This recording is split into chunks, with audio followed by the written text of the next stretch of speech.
So I'd like to start describing the essence of a conversation I had yesterday with His Holiness Satchidananda Maharaj, if that's all right.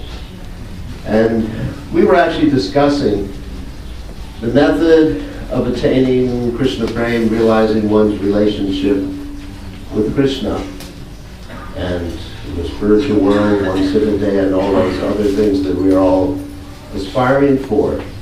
And then Maharaj was contrasting the method that is generally mentioned in the Jaiva Dharma about achieving Krishna Prem, which is this whole system of getting your spiritual name, the Ekadashi Bhava, and all those other points, and gradually cultivating internally your relationship with Krishna and Radharani and the spiritual realm.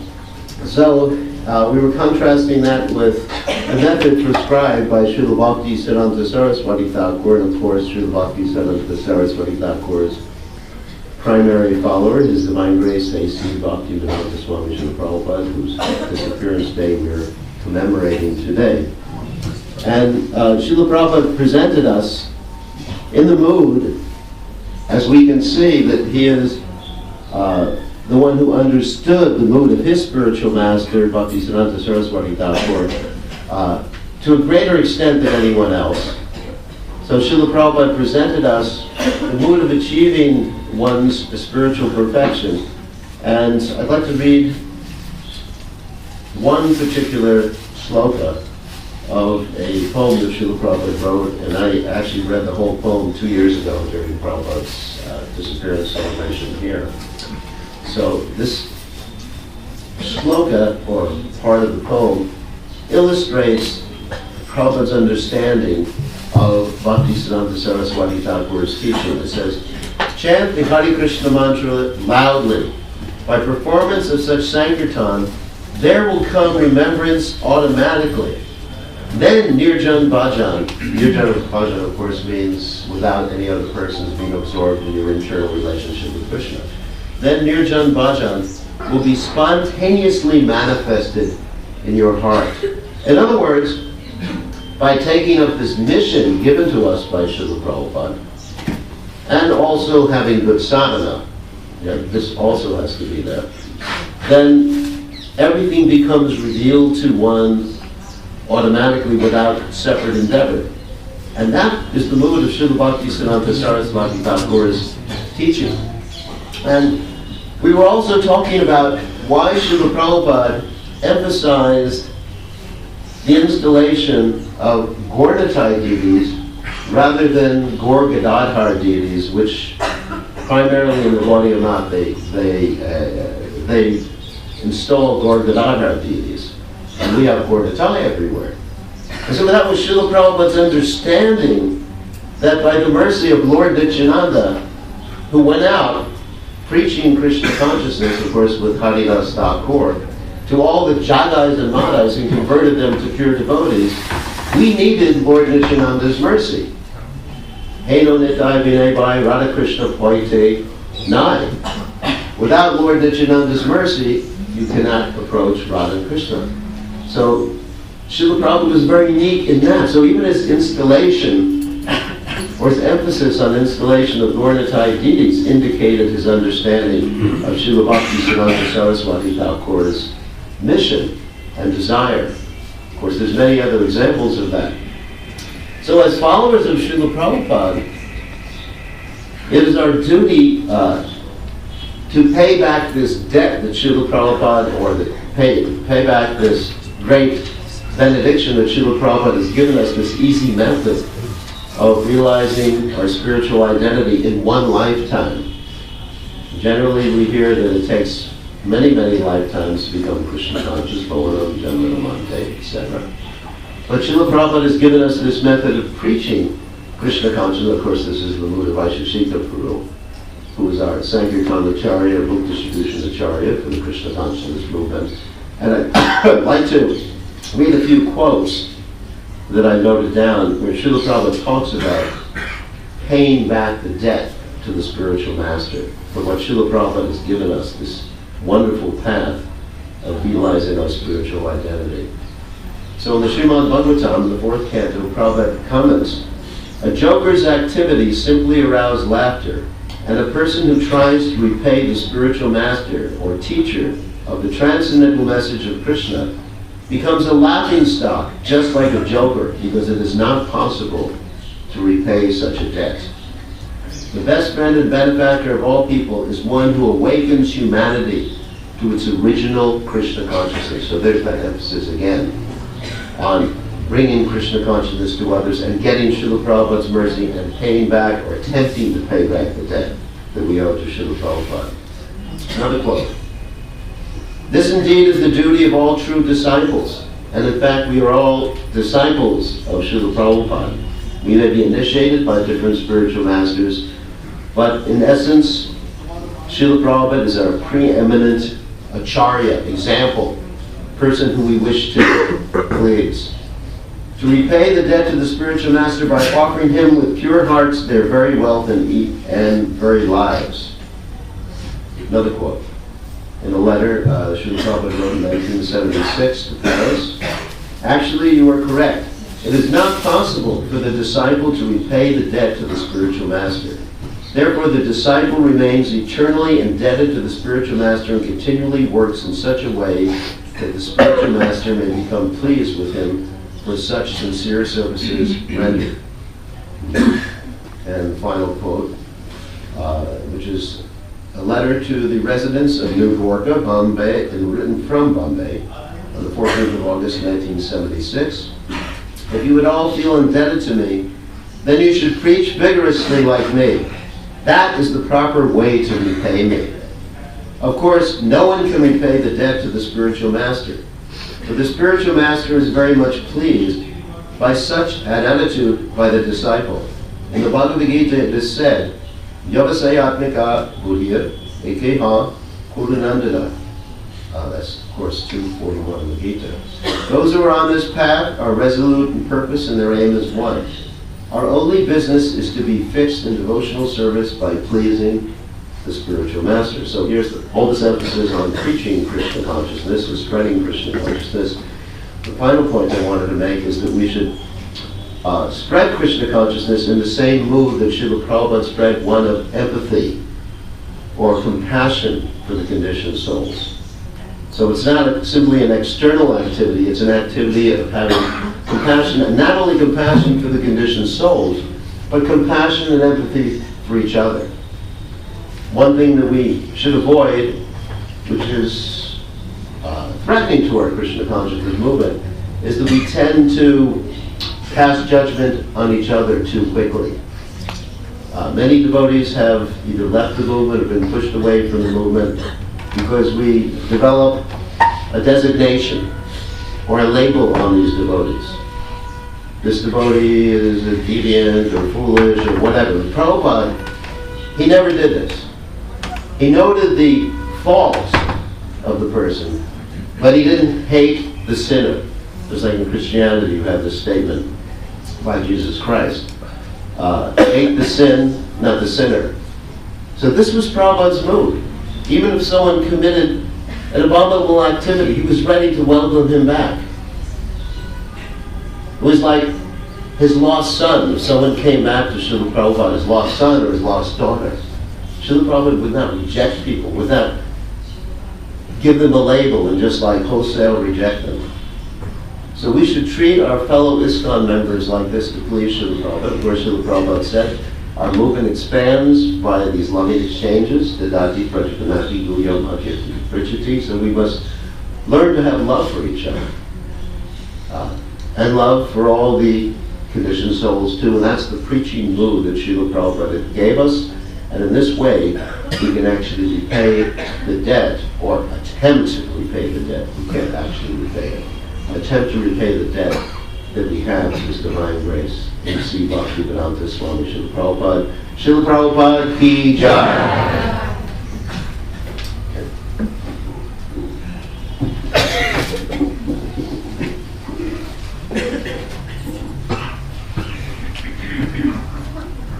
Thank you. His Holiness Sri Krishna Maharaj. Hare Krishna. Sachinanda Swami, would you please come up?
Jaya Sri Krishna Chaitanya Prabhu Nityananda Shri Advaita Gadadhara Srivasadi Gaur Bhakta-vrinda Hare Krishna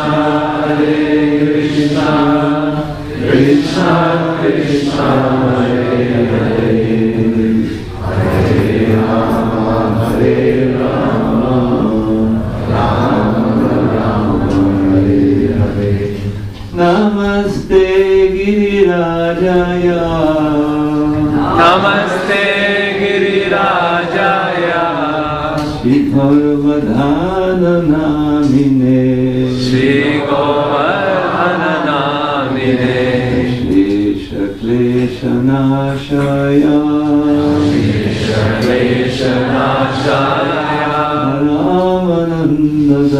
Paramanandadayine Paramanandadayine. Respected God brothers and respected audience, I will attempt to say something about the glories of Srila Prabhupada, who disappeared on this particular day too many years ago.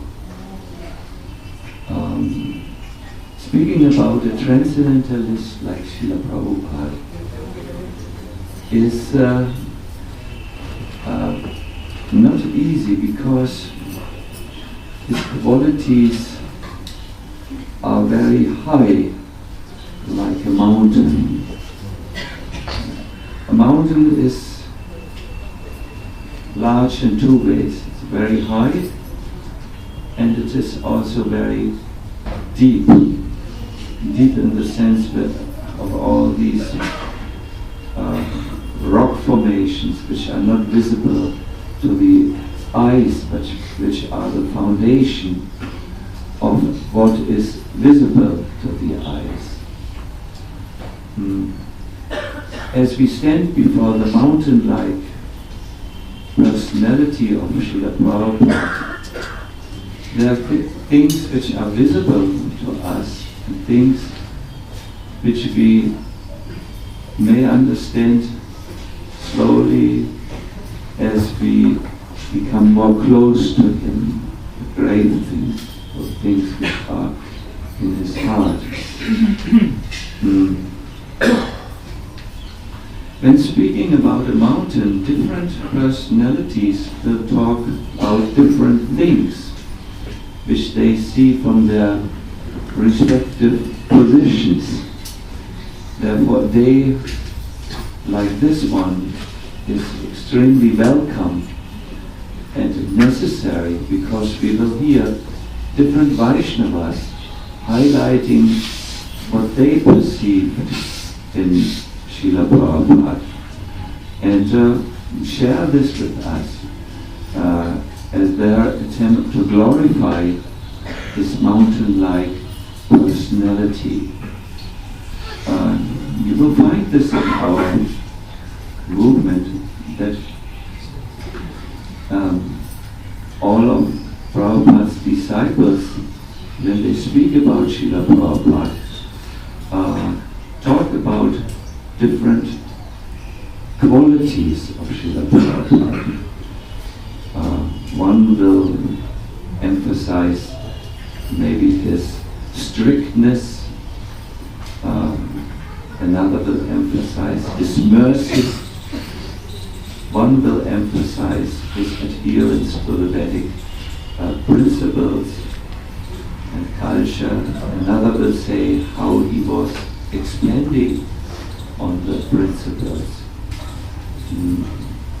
The Matajis will say how he loved the Matajis. The men will say how he pushed everyone to renounce and dedicate their life. In this way, many the ultra-left devotees will say this, quote this quotation, and more conservative devotees will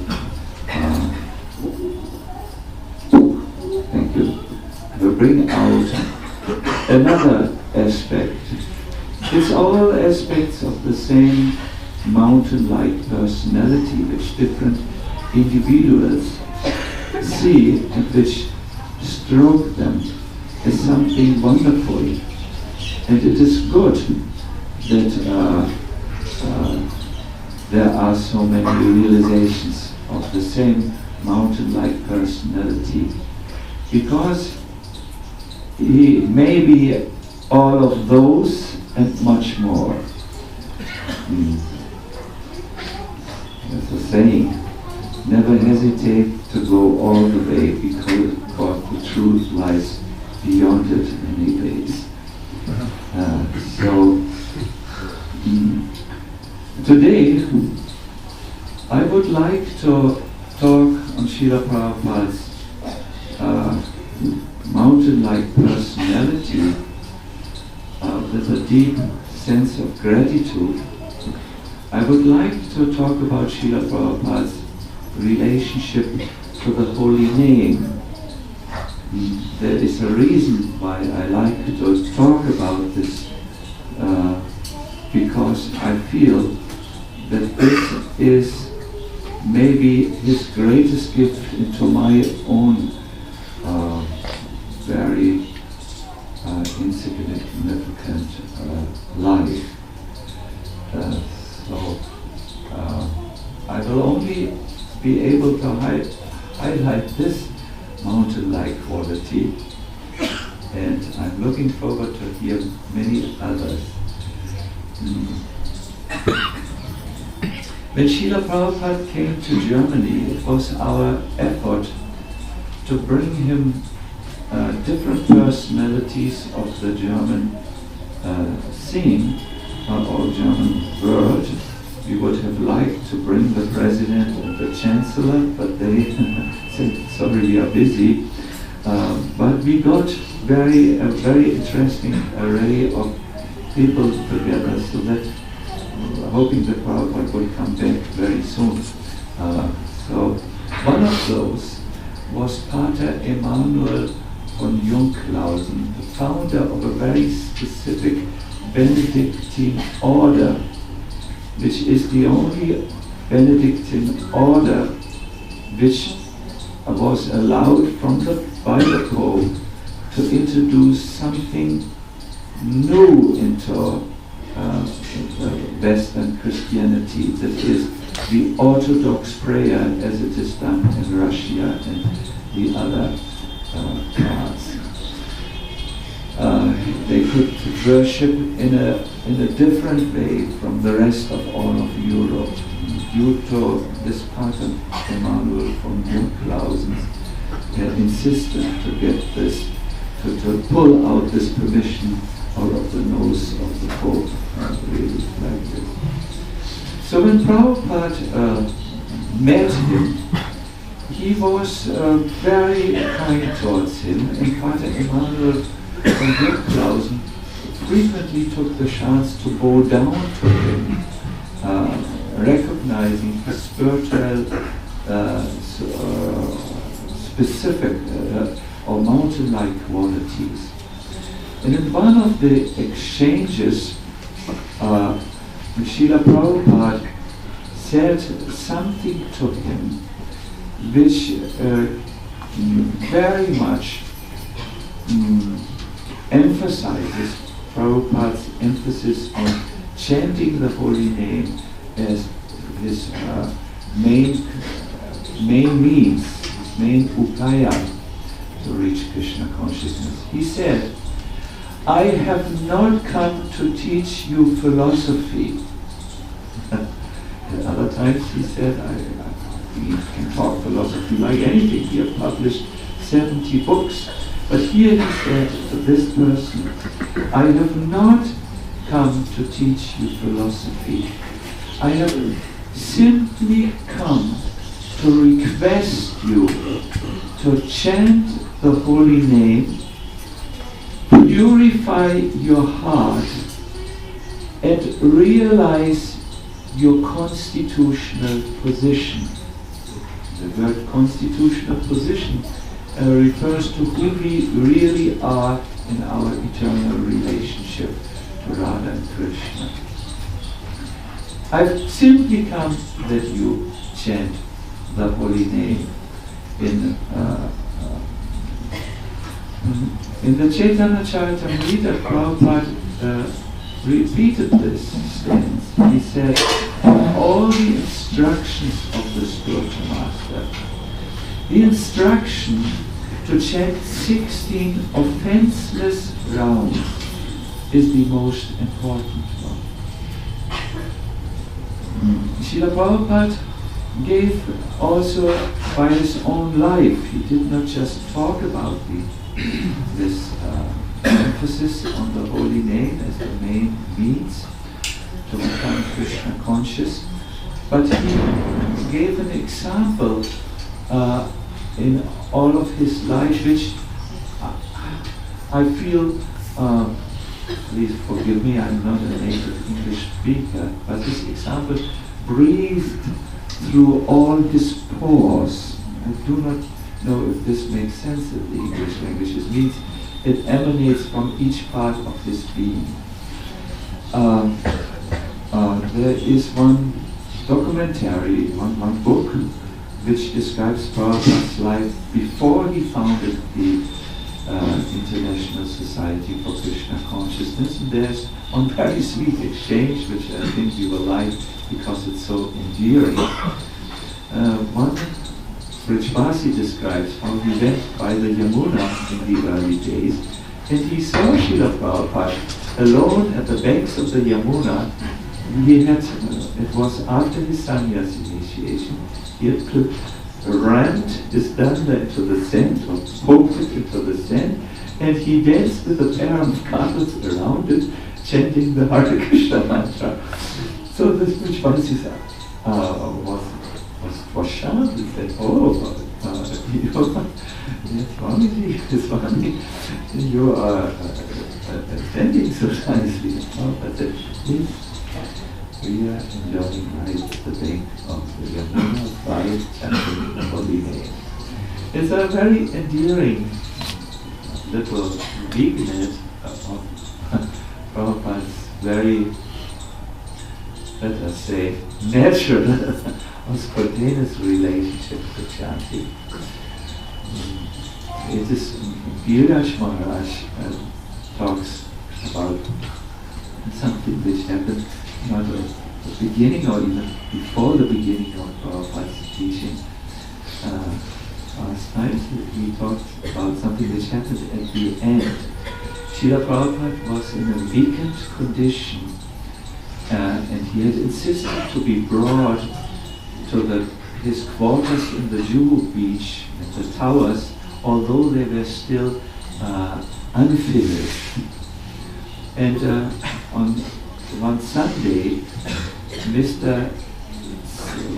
Seth, a very strong supporter of Srila Prabhupada and a very nice devotee of the Lord, had brought his Kirtan Mandali to chant, the Kirtan group, Kirtan party we would say, in the temple.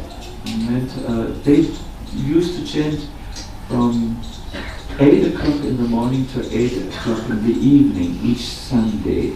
They chanted the Maha Mantra, and then for 2 additional hours they chanted Braj-related bhajans. So they had chanted, and Prabhupada heard this chanting as it was done loudly, and it had started from 8 o'clock in the morning to 8 o'clock in the evening. And then they started Jaya Radhe, Jaya Krishna, Jaya Vrindavan, etc.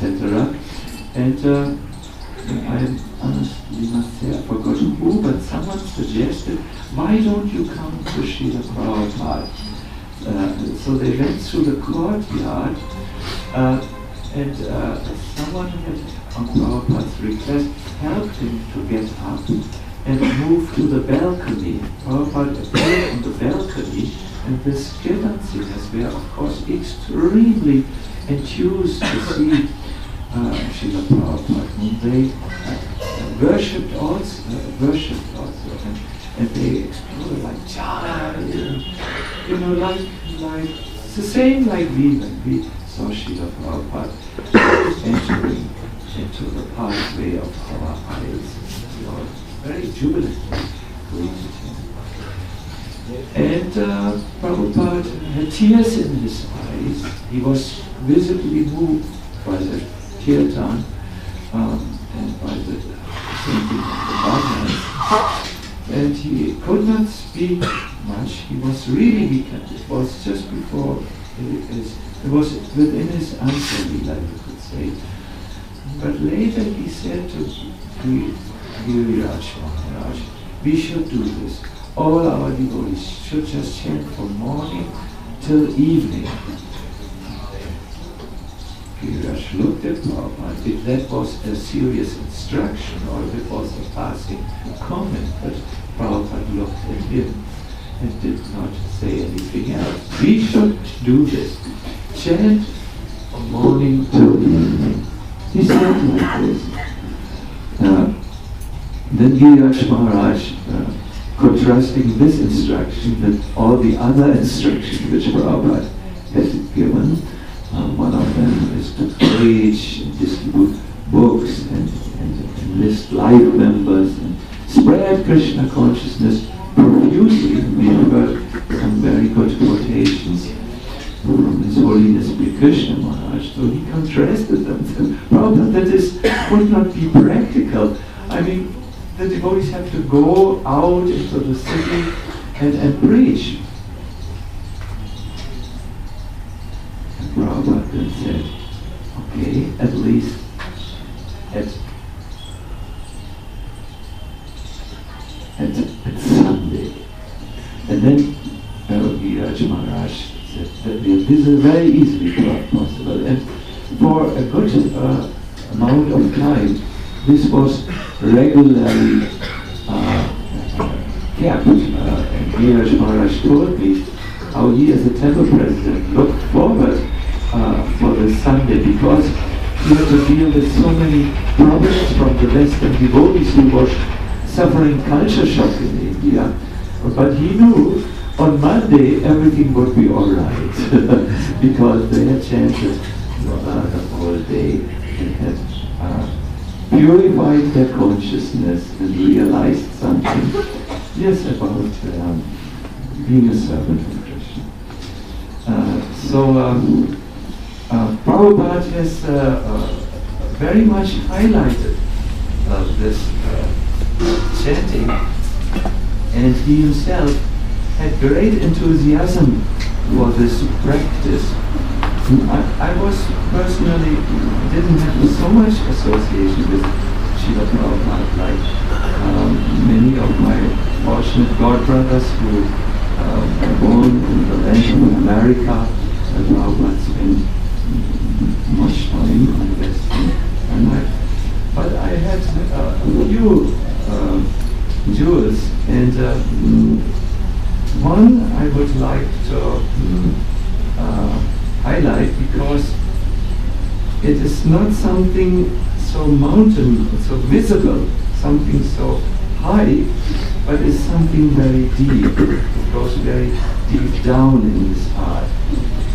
We had come to say goodbye to him, a group of German Sankirtan devotees, and we had a present for him, a blanket, a very good size and warm blanket, which we wanted to offer him as we were saying goodbye and going back to our services in Germany.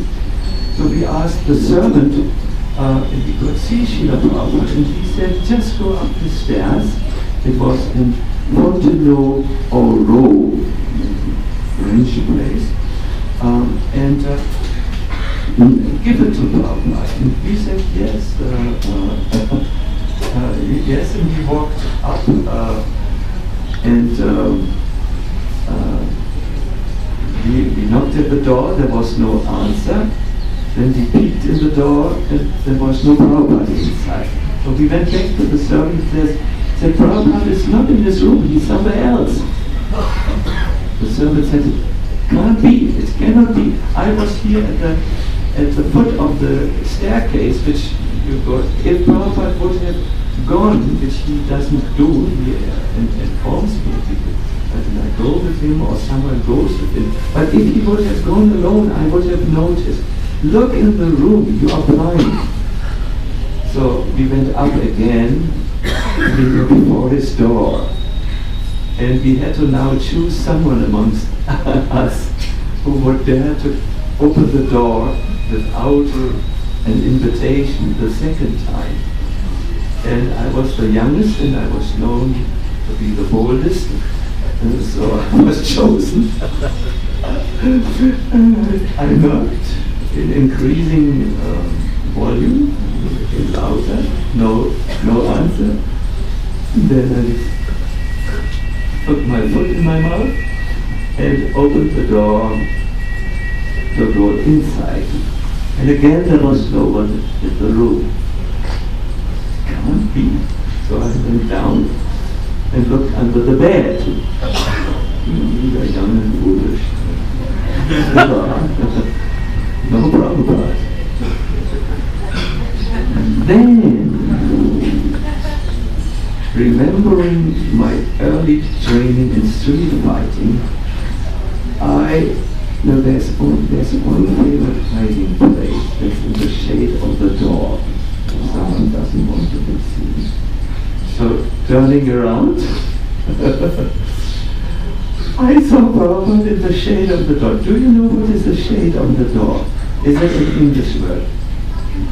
Let us say this is the room, and the door here is the group of youngsters who want to enter. So the door opened like this. So the shade of the door is this part here, remember, the index finger points. It's the best hiding place in a room. When someone comes in, you don't want him to see you, or if you want to do something special with the person. So I looked there, and there was Srila Prabhupada sitting on a rocking chair and going like this.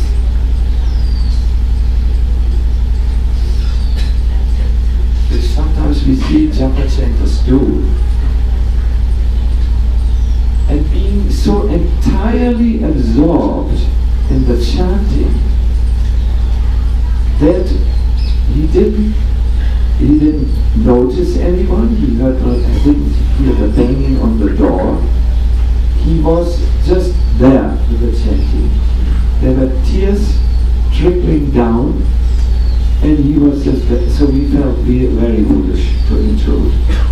But we had a mission, and the others were there, so we said, Prabhupada. It took some time. Then Prabhupada opened his eyes and looked up. And he came from a very deep place. And he said, yes. So he came to say goodbye and give you this blanket. This is from German sheep, and very warm. And then he accepted the blanket, and he did not talk to us because he was chanting, and he looked mercifully at us, and he entered out of this room. For me, this is my perception of Prabhupada, or one of my main perceptions of Srila Prabhupada, which I would like to bring out today, the Prabhupada's relationship to the Holy Name. I feel there's an ongoing relationship. I must admit I feel like an orphan very much because I'm so young to Krishna consciousness, and he became also my father whom I left with a quarrel. He became bad. This, like my Shri Prabhu said, a very bitter thing to be forced to look at this disappearance. But I honestly feel that through the chanting, one feels this bond which we all need as disciples, our spiritual master, this active relationship. And it is also there through these books.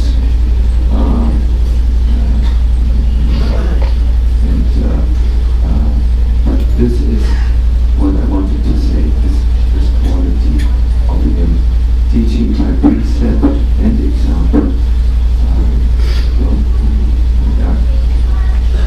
Try to become chanters of the Lord. Srila Prabhupada ki Shri Gaur Nitai ki Gaura Premanandi.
Krishnaaya Bhutale Srimate Bhaktivedanta Swami Namine Namaste Saraswati Deve Gauravani Prasarine Nirvishesha Shunyavadi Paschatyayi Satane Om Shantarudasya Vivasindhu Vacha Parinanam Pranevam Vaishnavibhyo Namo Namah.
Association of those persons who were his everything in life.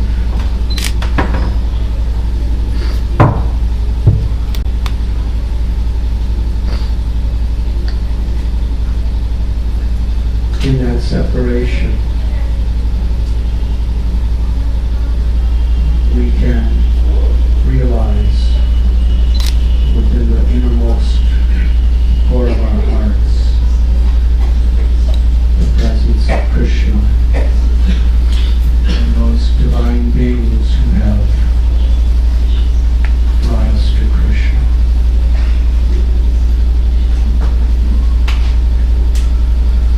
I'm just remembering exactly 50 years ago today where Srila Prabhupada was. He was living in a very small room that had no windows. It was in a commercial space on 72nd Street in Manhattan, New York, just adjacent to a Hatha Yoga studio.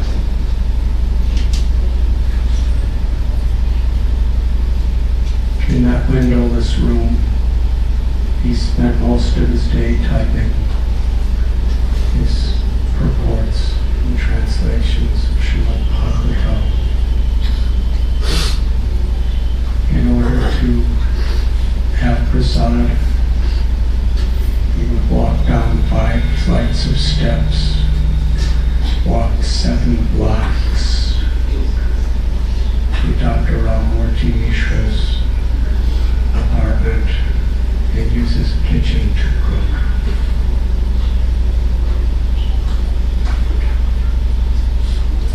On November 8th of 1965, Srila Prabhupada really knew no one at this time in America, except for Sally and Gopal Bhagavad Butler, a few sympathizers in New York. He wrote to one of his leading brothers and pleaded, there's such great scope for spreading Lord Chaitanya's mission in America. It is our Guru Maharaj, Bhaktisiddhanta Saraswati Prabhupada's wish that we serve together for this purpose.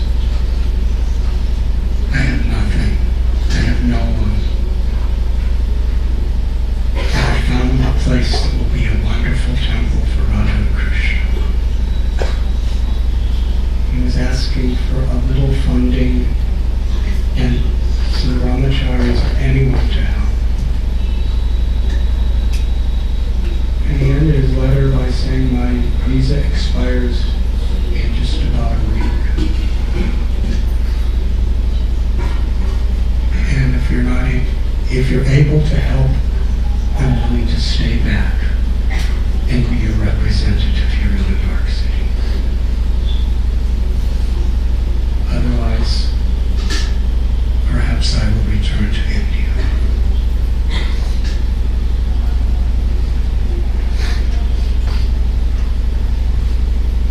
He did receive a reply with much appreciation for what he was doing. But that reply concluded, we have no people and no funds that we can use to help.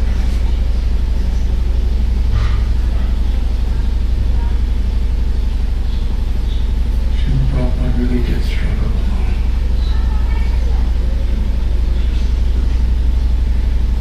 That was exactly 50 years ago to this day.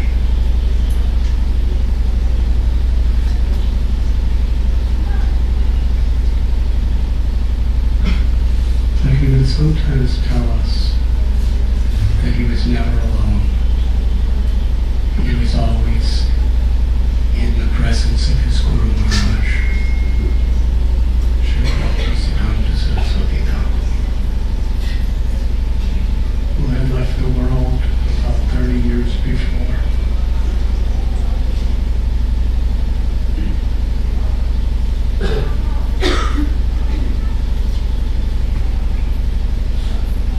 Krishna arranged Srila Prabhupada to establish this movement in this way, to teach the ultimate lesson to all. What is surrender? What really is surrender? And that surrender was his service and separation from his beloved Guru Maharaj. In the early 1970s, when Srila Prabhupada had established our society in so many places throughout the world,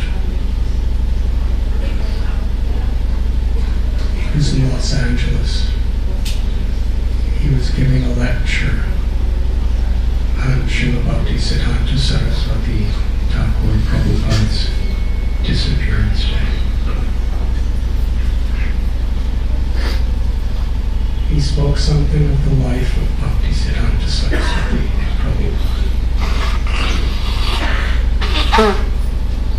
And he spoke about his first meeting with him in 1922 and receiving this instruction to spread Lord Chaitanya's mission all over the world.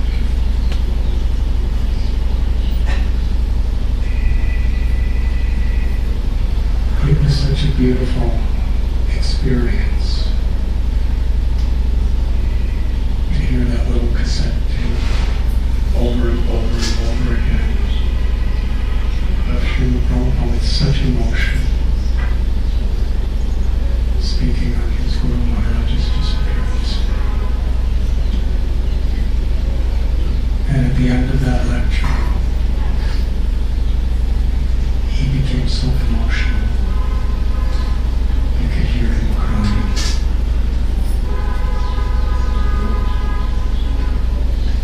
He said, I'm very old, and at any time I could die. And then he pleaded with each and every one of us, please carry on this great mission of my Guru Maharaj. His voice was choked. You could practically hear the tears falling from his eyes on that tape as he was pleading with us. Please help me to carry on this mission of my Guru Maharaj. And he was especially speaking about after he leaves the world physically.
Vishnupadaya Krishna Kristaya Bhutili Srimati Bhaktivedanta Swami Tinamine Namaste Saraswati Devi Gauravani Pracharini Nirvise Sashunamadi Pashatya Vishtani Vanshakapatal Vyasha Kripasindhu Vyaivacha Patitanam Pavanivyo Vaishnavivyo Namo Namaha.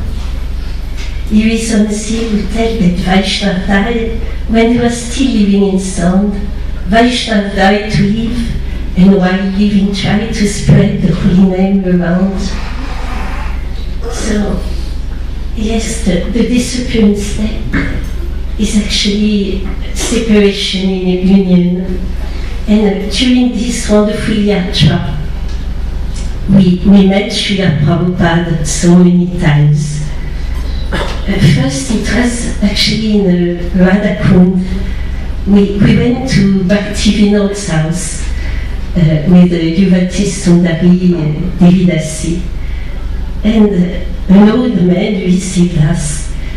Then we came and we saw the shoes of Srila Bhaktisiddhanta Saraswati Thakur.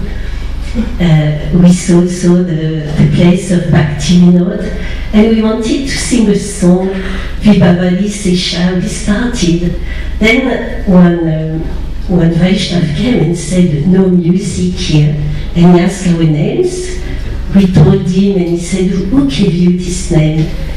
And I told him, Srila Prabhupada is Bhaktivedanta Swami. And he became so joyful, so respectful. And he showed us all around. He told Srila Bhaktivinoda Thakur actually wrote that song, Vibhavali Sesha, in his house. And then he told us to know the Vaishnav, who was sitting very humbly. And this Vaishnav was Gopinath Acharya. At the time of Prabhupada, before Prabhupada went to America, he wanted to take Gopinath Acharya with him. But his Gurudev didn't let him. And then Gopinath Acharya told us how he had been serving Srila Prabhupada for 4 years, cooking for him, some chapati, some rice, and going to him to Delhi to distribute Back to Godhead magazine. Then we met again Srila Prabhupada in Vrindavan. There was an Ayurvedic doctor. His name was Sanjay Goswami, I believe. And he told us how Prabhupada used to come and sit at a table. He showed us the table. And he was a friend of his grandfather. And they used to make some medicine together. He still has the recipe. He gave us a little medicine. And they used to distribute it fully to help the Vrajavasi. And of course, we met Srila Prabhupada in his room in Radha Damodar temple. That was so powerful. That was really meeting in separation. And there we heard from Mukunda Murari how Srila Prabhupada had a dream there. His Gurudev was calling him and telling him, actually, I'm calling you because you are really fearless. So please go on and pursue the mission. So these places are really, really holy. And also at the place of Bhakti Vinod, Gopinath Acharya showed us that very place where Srila Bhaktisiddhanta Saraswati Thakur told Srila Prabhupada, who came with his younger son, Vrindavan Chandra. He told us that there is fire in the mat. So please, if you ever get money, print books. So, yes. Oh yeah. Also at Radha Damodar, there was at one point a beautiful letter where Srila Prabhupada said, I eternally reside there. And this place is actually the hub of the spiritual universe. So this feeling of separation, I can just testify to all of you, to the younger generation especially, that Prabhupada never fails us. Although at one time, out of humility, he said, only Krishna will never fail you, but he never failed us. And my God brothers can also testify that in time of spiritual happiness, most sublime spiritual moments, but all of us may have had very great storms in our life. And he was always there. We just had to have a little patience. But he was always there in time of difficulties. So today, I would like to attempt to express my immense gratitude to Srila Prabhupada, because he changed our life, he gave us everything. I'm coming from a country where actually we studied and we revered philosophers like Jean-Paul Sartre or Albert Camus, and we really didn't know what was the meaning of life, what was the goal of human existence. So Srila Prabhupada made us understood what is the goal of human existence, who is God, how to re-establish a loving relationship with Him. And more than that, He helped us to practice on an everyday basis. He told us, actually, I give you only a very small percentage of all the rules and regulations of this wonderful Vedic tradition, because if I give you all of it, you will just die.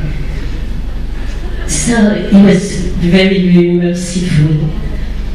But the most important rule and regulation he gave us really shocked me one day.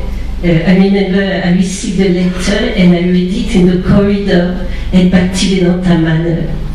And these letters said many things, but one thing was, never forget Krishna for a second, and always remember Krishna.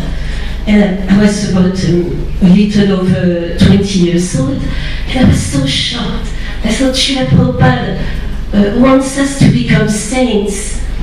And the saints we have, like, for example, in the Catholic tradition, we have extraordinary personalities such as Saint Francis of Assisi or Saint Teresa of Avila, and they are so extraordinary. But he wanted all of us who were hardly 20-year-old to become saints. So that was that was the main actually rule and regulation, to never forget Krishna for a second and to always remember him. So I can see that now Srila Prabhupada is not there in his physical form, but he, for me, is very much present in the association of devotees, all generations combined, and association of devotees is actually the highest treasure, the most precious jewel. So I thank Srila Prabhupada for everything. I thank him to be so forgiving, so patient. He said 3 things are the key for spiritual progress: patience, enthusiasm, and determination. So sometime in the midst of great difficulties, maybe my determination was not at the top, but he was always there, he was always present. So I just beg on this very holy day to the devotees and also to Srila Prabhupada to be able to assist him in any many other way, and until my last breath, and in the next life to be able to meet him again wherever he wants, and to take shelter of his lotus feet. There is one devotee, Vaisakhi Prabhu, who told actually we should try really to become as pure as we can to go back to Krishna in this lifetime, as Srila Prabhupada wanted us to. So we know technically it's very difficult. But his argument was very powerful. He said, as disciples and grand disciples, we shouldn't make Srila Prabhupada ashamed in front of the inhabitants of Vrindavan. So that gave me really a strong determination. And I was thinking, I really pray to meet Srila Prabhupada next life, and wherever he is. And some devotee told me, he asked Srila Prabhupada, if you preach the next life, where would you like to go? And Srila Prabhupada replied, I would like to go to hell. So and there is protection, it's all right, I guess. So I just offer my obeisances to the lotus feet of all my exalted god-brothers and all the wonderful newcomers in Krishna consciousness. I have to tell all my god-brothers that I'm in all listening to their lecture, their knowledge and realization of Srila Prabhupada gift. Hare Krishna.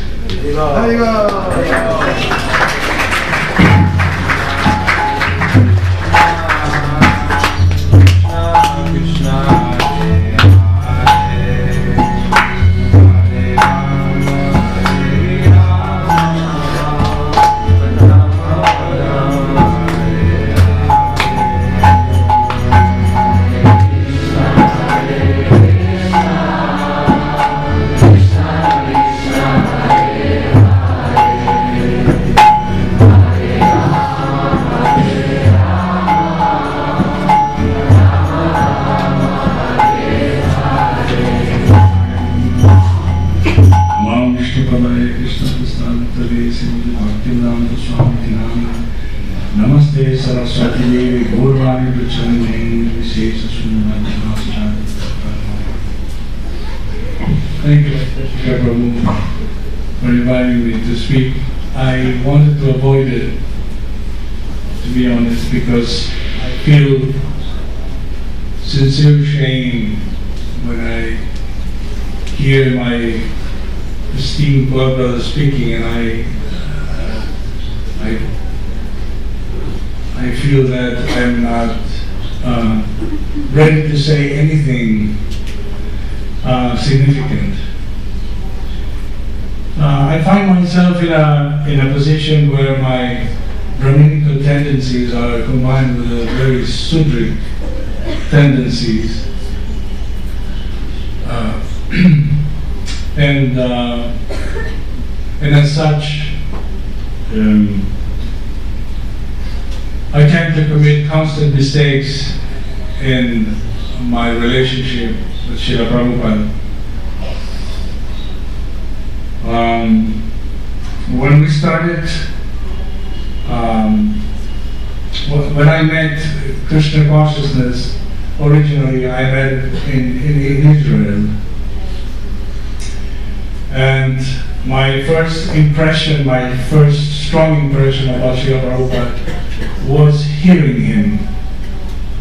I think that is my most delicate or more sensitive sense. By that time, it was 1971, I was in Israel and there was a couple, Ganesh, Chandra, and Krishna Devi. But I had an experience the night before I met them. I was going already through many questions about life, about the real values of life, the problem of truth and reality. So I went through the experience of studying different philosophies from Bertrand Russell to Spinoza. And then I understood that philosophy is a very relative situation. I had to discover the absolute realm. And that had to do much more with religion than with philosophy.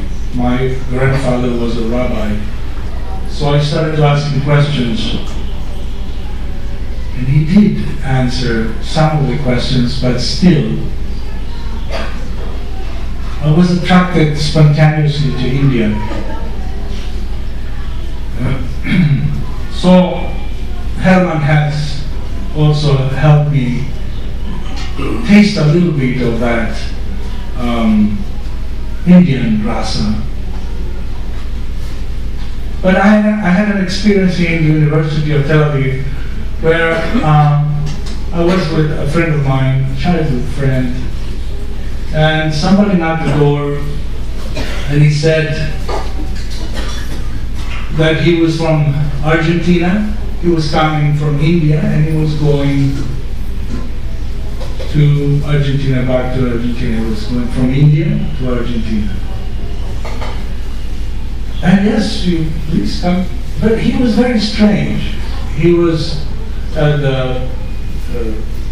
long hair, very thin, and very soft-spoken. And he started to sing with a guitar, beautiful. And then he started to speak. But the more he was speaking and singing, I was very careful because I didn't want to accept, hippie type of mentality. I was not identifying with it. But the more he sang, the more he was speaking, I was really captivated. Mind you, again, he's coming from India. So we had a conversation. We ended up at the roof, 3 o'clock in the morning, bright stars above us.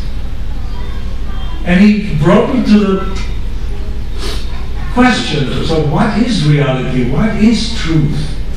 And he just said a poem. He said, I know that my hands are made of water, and they are not capable of grasping anything, but one day the seed of love will be sown in my heart, and then the fruit of love of Godhead will be tasted. And of course I didn't understand a single word. So we went to sleep, he went sleeping back, and I was in my bed, and I don't know why I told him, excuse me, do you do yoga? And he stood up and said, yes, Bhakti Yoga, but don't ask me anything else. So I thought, well, big deal. He could have said anything, Zoroaster or something, it would be the same for me. Next day he wasn't there. I was going to go to my grandmother's house.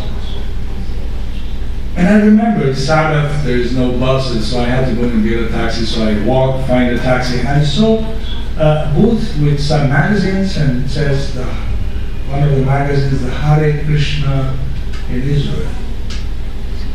And I was curious to see this, and I opened the magazine, and I saw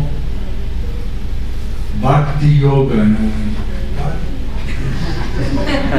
This Bhakti Yoga, and then Krishna is God, and I said, oh my God, another name, another tradition, you know. But the Bhakti Yoga really intrigued me. So I decided, instead of going to my grandmother, I went to this place. And I have to admit, I was very excited, and I didn't know why.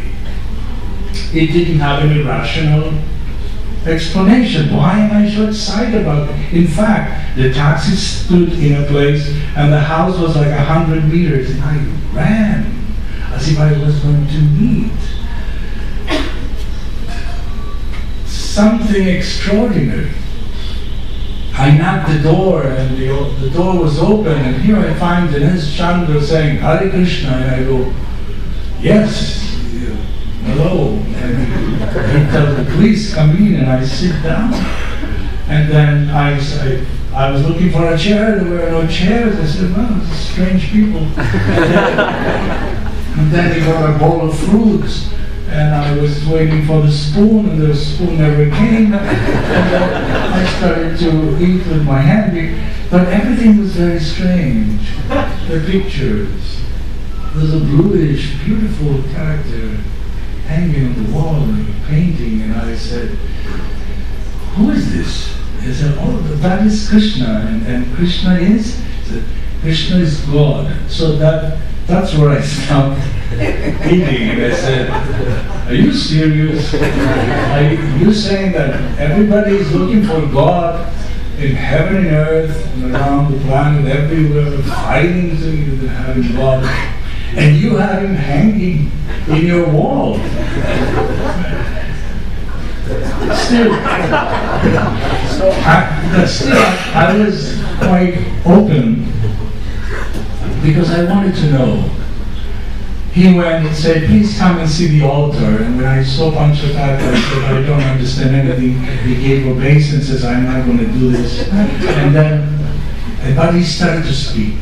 And when he started to speak Bhagavad Gita, that's when I really got a strong impression. But the biggest impression was, as I was saying, he was the person who recorded Srila Prabhupada's classes before Krishna Kanti used to record the classes. So he had the 7.5 inches tape, and he had this tape recorder. And he said, do you want to hear our spiritual master? I said, yes. So he put some headphones on me, and then he, Vandeham, and I went, and starting from there, I could understand that I was getting a very strong impression. And I think from that on, I was totally liquidated. I was totally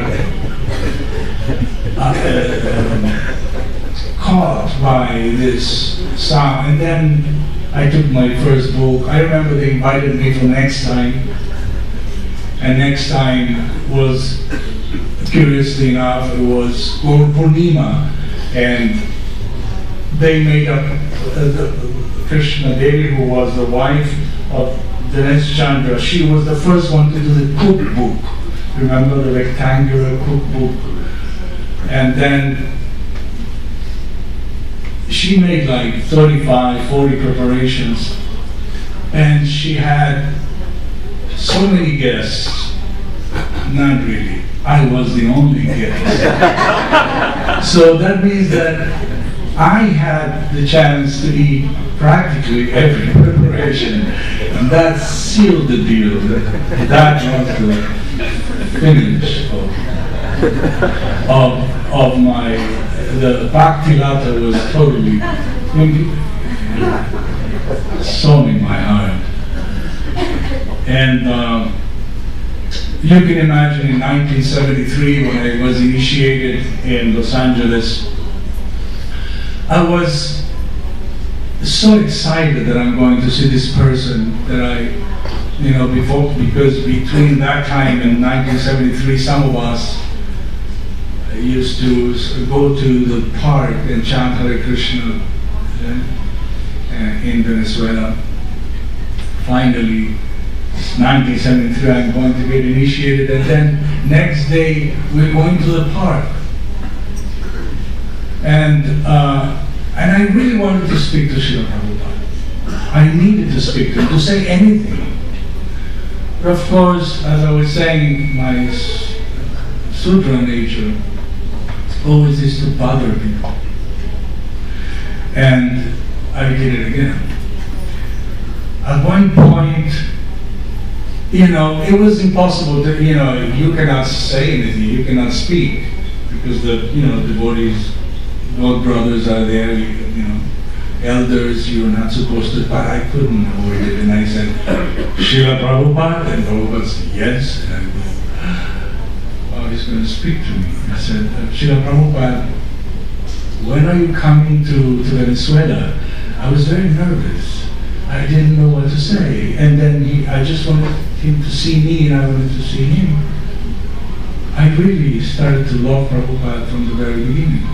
So he said, are you ready? How many inhabitants you have there? And I didn't know how many inhabitants you have there. And so my foolishness immediately transpired there. Karandar had to answer. But then I was excited. He started to walk in and said, I need to speak to him again. And then Srila Prabhupada, and he said, yes. I said, Prabhupada, you gave me the name Hari. What is the meaning of the word Hari? I didn't know. So he turned Hari and said, Hobi. Hobi is ghee you pour in fire sacrifice. Hobi does. And then I was totally satisfied. And then he started walking and he said, when Radha and Krishna walk and they have riddles and they have fun, the monkeys are always bothering them.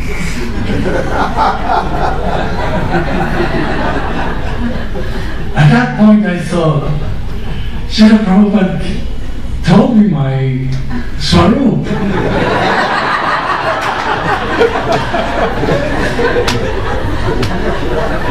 How foolish of me. So, this relationship with Srila Prabhupada is a deep and real relationship. Never have I been as honest and sincere as my God brothers. I wish I would, because of my Sudra nature. But with the blessings of my God brothers, I hope I can be more sincere and more real.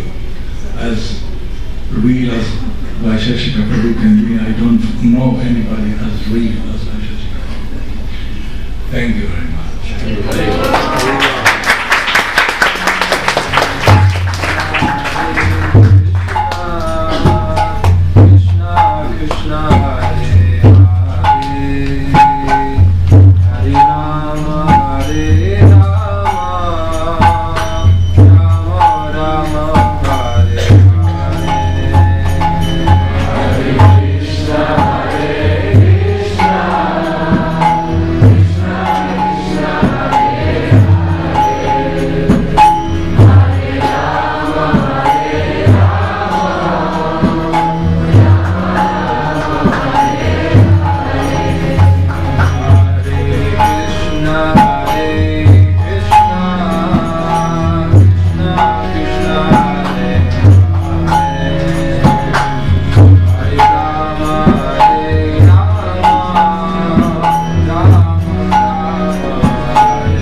Om Vishnu Padaya Krishna Prestaya Bhutale Srimati Bhaktivedanta Swami Iti Namine Namaste Saraswati Deve Gaurvani Vacharine Nirvisesa Smutavada Pastyatya Desatarine. I have two thoughts in mind today. One is trying to go deeper into my relationship with Prabhupada by hearing from my godbrothers, by trying to absorb the mood of this most auspicious day. And the other thought was, I hope I don't have to speak. I will pray. Vaisheshika Prabhu. It's hard to resist. Now I understand his power of book distribution. Can make anybody convinced of anything.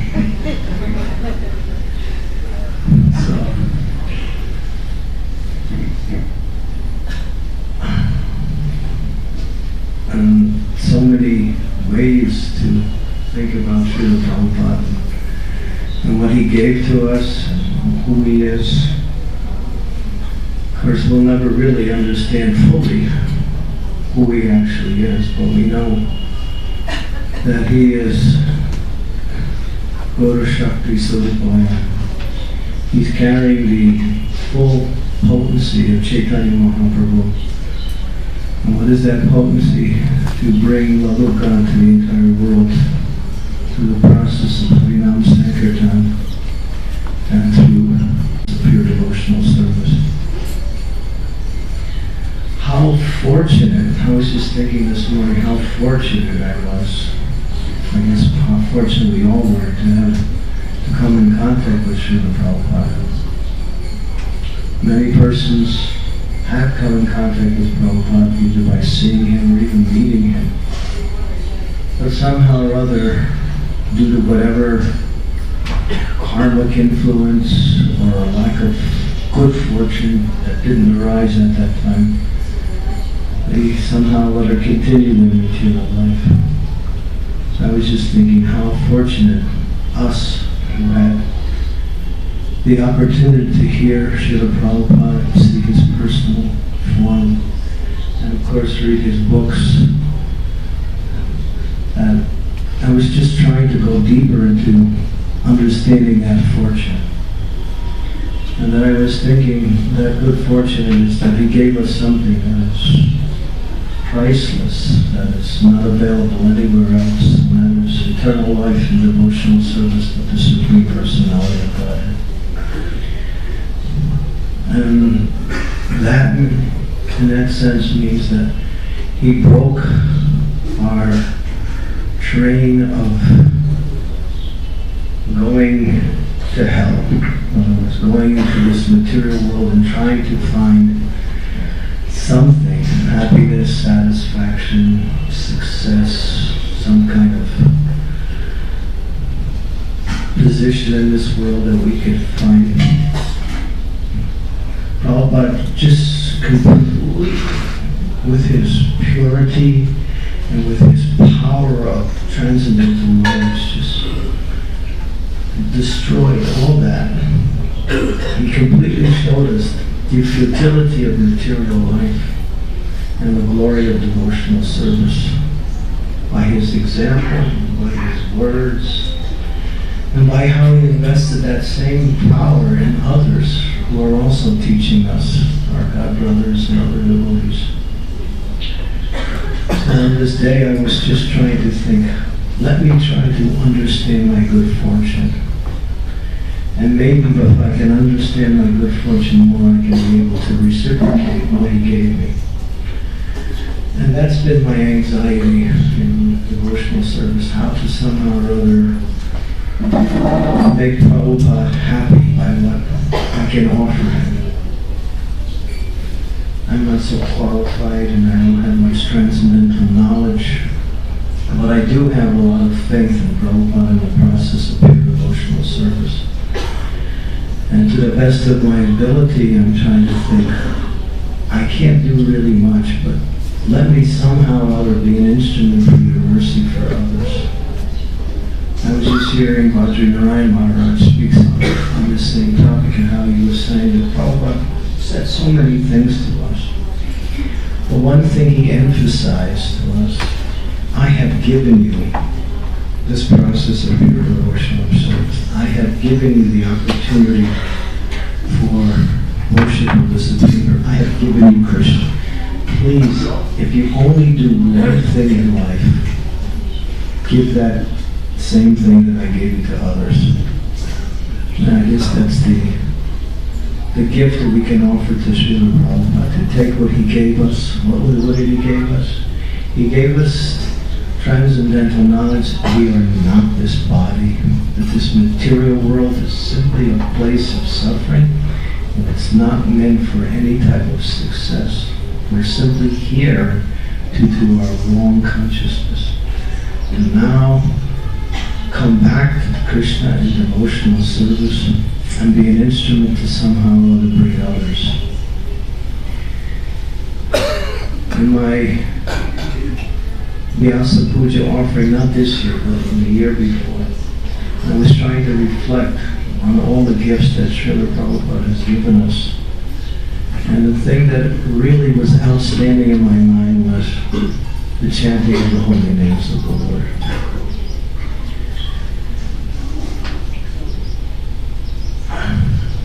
Of course, how to glorify the holy name of the Lord, the Shastras are full.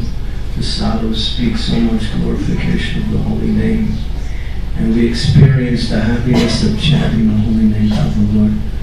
But simply by chanting the holy names of the Lord, by remembering Krishna through the process of Harinam Sankirtan, and by inspiring others, we have found the spiritual world.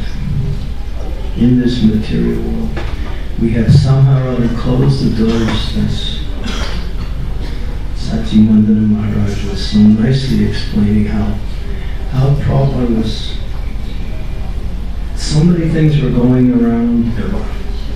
Along with him, he was coming with devotees to say, Prabhupada was so deeply absorbed in Krishna and chanting the holy names of the Lord, he just became completely unaware of everything else. And I think that that's the greatest gift that Prabhupada gave us, is the chanting of the Hare Krishna Mahamantra and the association of devotees. When I think about both of these things, I think, which one is better? And then I realize there's no comparison. They're equal. Because without the association of Vaishnavas and the opportunity to serve the Vaishnavas, we can't really chant the holy names of the Lord. And by chanting the holy names of the Lord, we get the appreciation and the association of Vaishnavas. So that is one of the greatest gifts I can think that Srila Prabhupada has given us. Not only did he give us a chance to return our life with Krishna in the spiritual world, but he brought the spiritual world here in the form of this Harinam Sankirtan. So on this day, as many of you have mentioned, we're remembering Prabhupada's separation. Therefore, we're trying to bring about that union and remembering his contribution, and most of all, who he is. That person who came to give us Krishna. Thank you very much. Srila Prabhupada ki jai.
Sus Vivekananda Tasmai Sri Gurave Namaha. Sri Chaitanya Manavishtam Stapitam Dhanam Today. Sayanam Upakaranayam Vadati Satanatikam. Vansha Kalpatavitascha Kripasindabriyascha Kitanam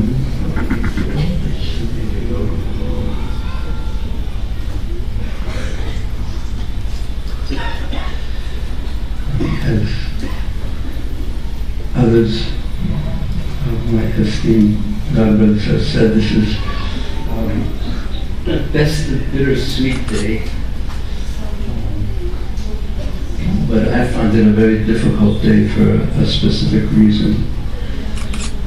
And that reason is that I'm forced to be in the presence of Srila Prabhupada more than usual by the speaking of the devotees and by the weight of the day. And being in the presence of Prabhupada was like being in the presence of the sun, in that it is very, very, very hot. And to be in the presence of fire, you have to be fire. And whatever within me that isn't fire, it burns in a very, very heavy way, and there's a lot like that. So many different emotions come to the surface, in addition to seeing, or accompanying, thinking about Prabhupada, and how focused he was in his serving his Guru Maharaj, and the depth of his own Krishna consciousness, which cannot be imitated at all. If you want to try to imitate Prabhupada or deep Krishna consciousness, what happens after a few minutes or a few hours or a few days is that the great embarrassment of one's material nature manifests against one's will, even because it's there. Prabhupada practically didn't sleep, but if you try not to sleep, thinking that's going to be the depth of, show the depth of your Krishna consciousness, it's different because, at least speaking for myself, because Prabhupada was, his Krishna consciousness or his external activities was coming from his internal depth, which was such a full focus on service, and ultimately service to Sri Radha and Krishna and Sri Vrindavan. He was living in that world. He was living in the world of Vrindavan, and that I personally had an experience of, which sometimes when I speak on this specific topic, I mentioned that this was Prabhupada's secret, the secret of his success, because he was living in Vrindavan, and I had the fortune of traveling with him for 2 weeks, and the last time he came to Australia, and then from Australia he went to Fiji, and then to Hawaii for his last trip to the United States. And some devotees have mentioned, Prabhupada's presence was very awe-inspiring, and it evoked fear unless you were used to that presence. You go into his room, and devotees would be trembling sometimes or fearful of speaking. But if you were in his association for some time, that went away more, and then one could relax more and sort of be oneself and not be afraid of putting oneself in front of the fire, and because you were there for that particular reason. You wanted to become purified. His association was really like fire, one time I asked Prabhupada, why is it that in your association, sometimes you could feel completely liberated, and it really happened, that you felt you weren't of this world in the association of the fire of his association. You get carried, you became Tadiyanam Samacharam, you became fire too, but at other times you felt more miserable, from my own experience, more miserable than usual even. And this was when you fell away by the effect of the mind. You fell away from the fire. Your mind got carried away into other than just being with him. Your mind became carried away in its usual tangential journeys. And then it was very uncomfortable to be in his association. So I asked him, why is it that in the association of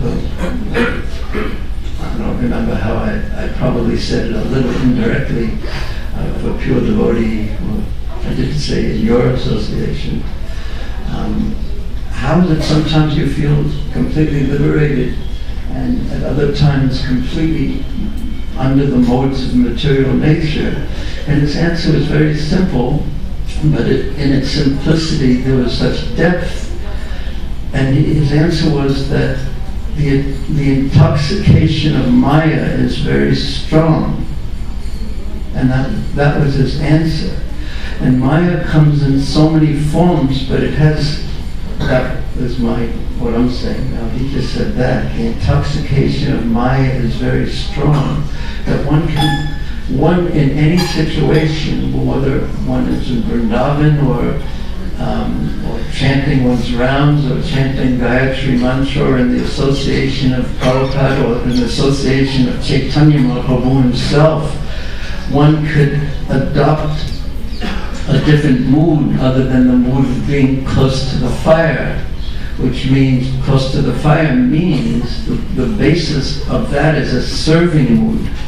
One has to be in the mood of a servant, and that was, put in a different way, that was the difficulty of being around Prabhupada in one sense, is that you had to be in that specific mood. You had to be assimilated by his fire. You had to be ready for your aspects of your individuality and the causes of your pleasure to be subsumed by him and his very powerful desire, all-powerful desire of serving Krishna, and one would had to become an instrument of that desire to be close to him. And if one could do that, one would be immediately liberated. And if one couldn't do that at any moment, one's mind would give one hell. So there's such a tendency for us to want to, for me, to want to be closer and closer and closer. We want to be right up in front of the deities. We want to be closer, to move physically closer. But I'll tell you, it was very hot. And generally, there isn't the question that comes to my heart, am I qualified to be that close, actually? Rather, in a humble mood, I realize my qualification is to be, the fact that I can even look from a distance is so far beyond my qualification. So, one thing I would like to speak about, because I would like to speak about something that's alive in me at the moment. And having been to, a few days ago, to the ceremony where Brahmananda, who was put into Samadhi in the dust of Sri Vrindavan Dham, what's alive to me is something in me, is something about the path of serving Prabhupada, because there are so many esoteric intricacies in devotional service, but there's such a tendency to go to the esoteric without being fully in the serving mood. And then what happens is the Maya is so powerful that Maya has the capacity to turn even the most Krishna conscious activity in her favor. So I could be leading a kirtan and thinking, I'm such a wonderful kirtan leader. I could be giving a Bhagavatam class and everyone says, nice class. And I think, yes, that really was a wonderful class. And guess who gave it? It was me. And so Maya can turn everything, anything and everything, even the objects, direct objects of devotional service, to entrap us. So at the essence of the process, the intention of the process is as Satchidananda Maharaj seems to be fond of saying nowadays, is this Buddha Shuddhi, or an establishment of the self as a servant of Krishna. Without establishing ourselves, one doesn't begin one's puja without establishing oneself as a servant of one really shouldn't begin to chant japa without establishing oneself as a servant of the holy names. One shouldn't begin to speak. That's what we bow down first. We offer our respects to the Vaishnavas, to Prabhupada, to the holy books, to establish ourselves in the mood of a servant and try to push out this very tenacious and very nasty root of material existence, which is ahankara, the sense of being the master. The sense of being the master, and as soon as I'm in the master mood, that everything is there for my pleasure, for my enjoyment. And for a conditioned soul, it's a struggle, and it's a struggle that we're bound to lose at every step, because until we become tired and humbled. So sometimes devotees ask, how do you become humble? And my general answer is, just be patient. Don't be in such a hurry. It's going to happen. Don't worry. Even Srila Prabhupada said, an old man can't be proud, because all the upadhis that we are proud of, all the overlays on who we really are, they're one by one taken away. All the, I think on this, and I think on my teeth, and I think on my knees, and one by one, they all go. And until we can't even breathe at the last moments, and our heart can't even beat. So what's alive in me, there are two things that are alive in me at this particular time, and both of them are manifestations of Srila Prabhupada and His Holiness Chandramani Swami mentioned the association of God brothers, and especially I'm thinking of departed God brothers and some who are not departed, who just had, like Brahmananda. You read this book, Swamiji, that he dictated to Satyaraj Prabhu just relatively soon before he left. And in one sense, we know a lot of the information that's in there already, but there was this surrender that Brahmananda had to Prabhupada, which was so much beyond my capacity, that it was so awe-inspiring. And then we're being confronted with Prabhupada wanted something done, and he asked Brahmananda, and it didn't make a difference how he asked him. He just was ready to do it. He was just immediately ready to do it, to be an instrument in this way of Prabhupada's desire to inundate not only this world, because one time in the Philippines, Prabhupada told myself and Jagtuni, and we were sitting alone with him before a program, and he said, "It is my desire that everyone in the universe becomes Krishna conscious." He didn't even say in this world. He said, "In the universe, please assist me in this."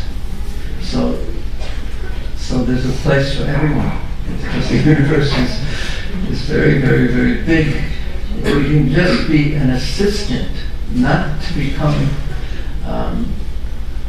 the savior ourselves, but just become an assistant, a servant of this incredible, all-encompassing desire of that Prabhupada was carrying by Sri Chaitanya Mahaprabhu's. So I saw that with Brahmananda, and Prabhu, that he was so surrendered to Prabhupada. I mentioned this to Maharaj yesterday, that I read how Prabhupada sent him to Pakistan, Brahmananda Prabhu to Pakistan, and this was just right before the Bangladesh-Pakistan war, and it was so tense there. And he went, as everyone did in those days. He only was wearing a dhoti and kurta, and with his son has done that. There he was in the heart of fundamentalism, and people would spit at him, people would curse him and chastise him, spit on his face, and then rub his tilak off.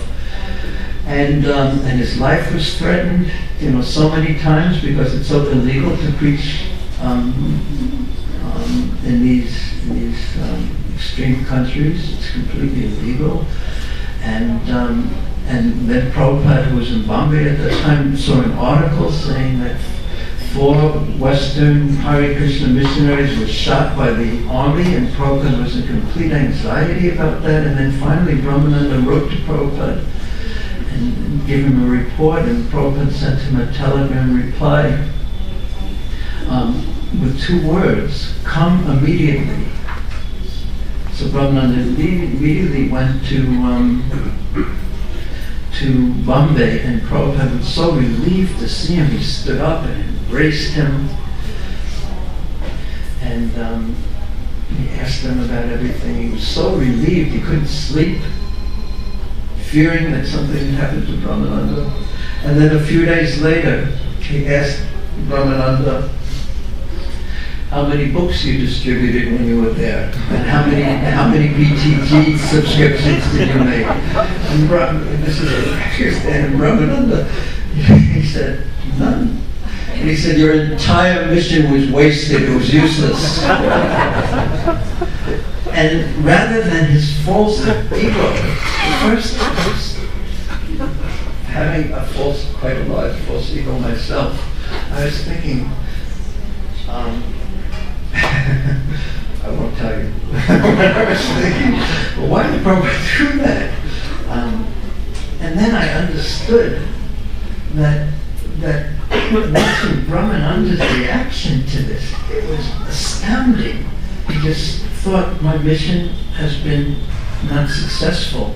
And then Prabhupada immediately sent him to Africa, and then he was really sure that he distributed books and BTG subscriptions.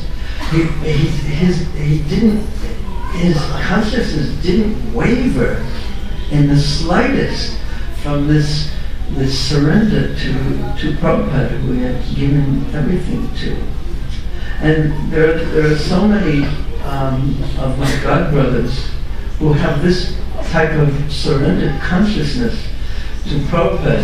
And not only my godbrothers, I want to give another example of a disciple of a godbrother, Sankirtan Prabhu, who I met him in China. He would travel from one city to another in China, to the farthest regions of China, and then he learned to speak Pudonghua, and he would just travel in China himself, and he took this completely seriously, and he gave everything, and then he got this terrible cancer.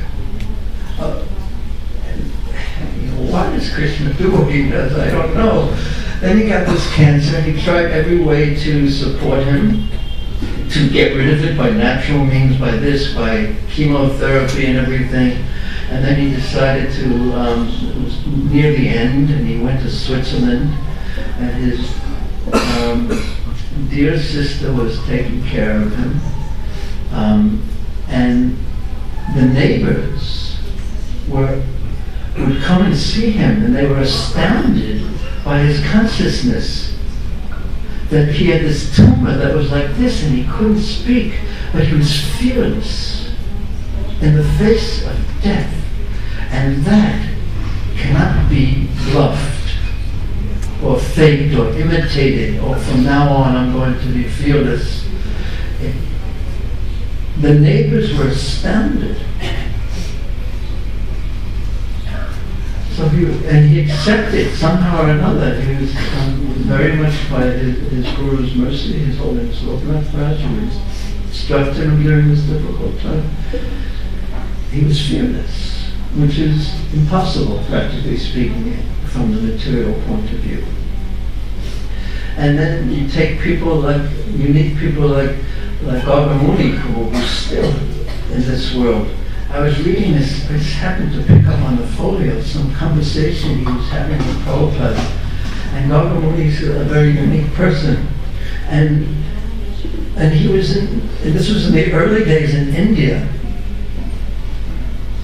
And His Holiness Dr. Thakuraj was there, and Gautamuni, and they were talking about things, going to this minister and registering this land and doing this, and any of these things in those days to go into the bureaucracy of India is such torture, soul-sucking, destroying torture.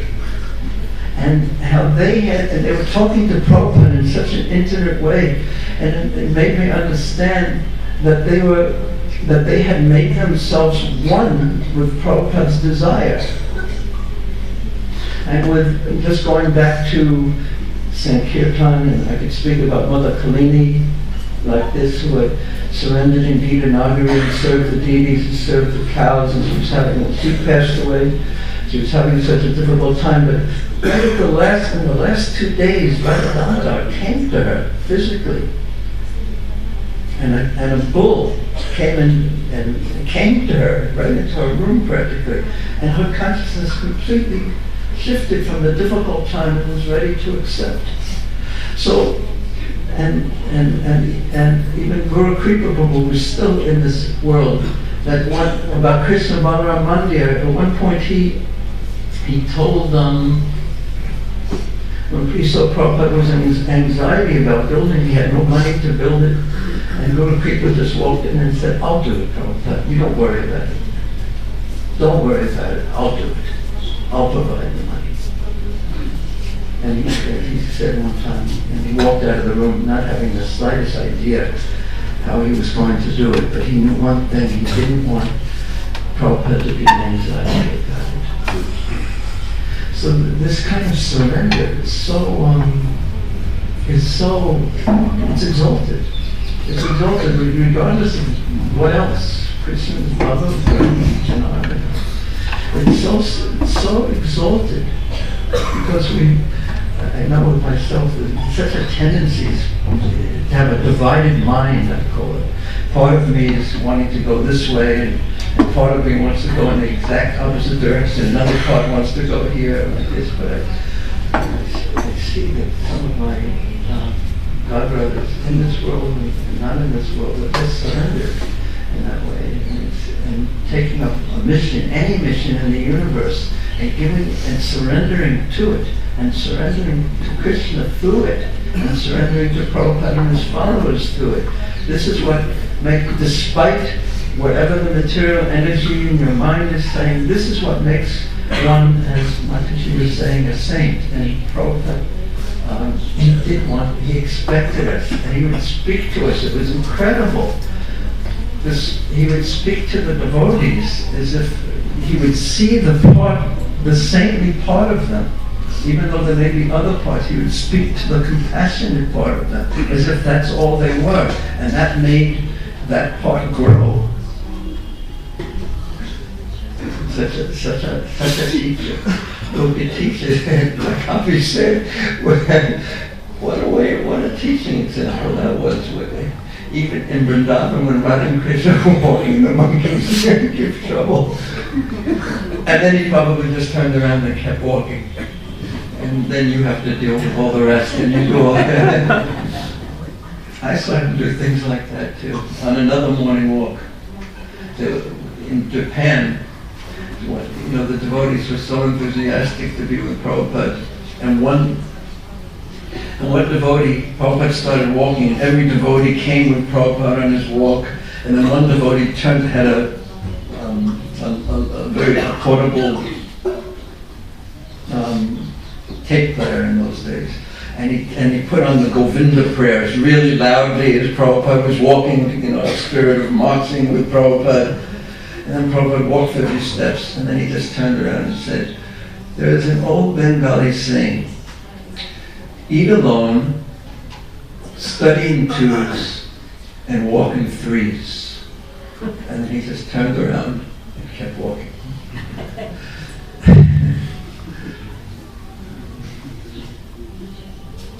Very special, very, very special person. I wanted to say something about Sarabhi Prabhu too, who yesterday they put up a plaque about him, right, because he designed Prabhupada's Samadhi, and he just loved Prabhupada so much. And I saw him in Hong Kong just before I came to India, and it was 2 weeks before he came to India. And he was so thin, and I never had much of a relationship with him really, but it was such an affectionate dealing. I visited him in Hong Kong, and he was still trying to get cured of his pancreatic cancer, and then he went. Then he finally decided it's over, my attempts, and he went to Vrindavan. And then 2 days later, Khatam ho gaya. He left. So I saw that although that Prabhupada, Krishna, they don't forget our attempts at service. They see. And this is what 100 years after Krishna, right before Krishna left this planet, when he was speaking to Uddhava in the 12th chapter, he speaks 4 verses, and this was years and years after the Vrindavan Leela had been wound up already, and he's thinking about the Braja Gopikas, and in 4 verses he explains in a very wonderful way what it was, what qualities that they had that so endeared him to them. Usually we think of how endeared Krishna was to the gopis, but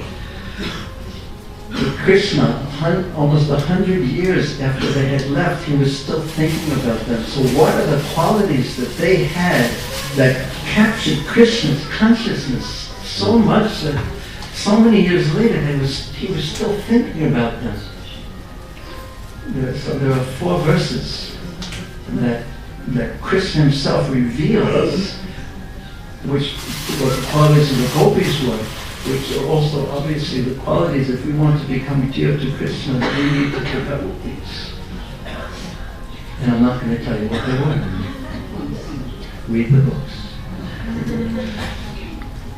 11th canto, chapter 12.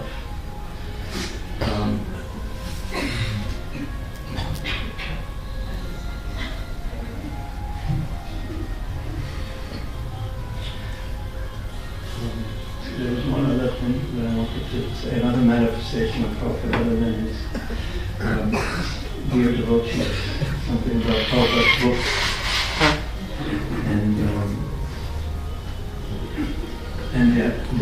they're alive.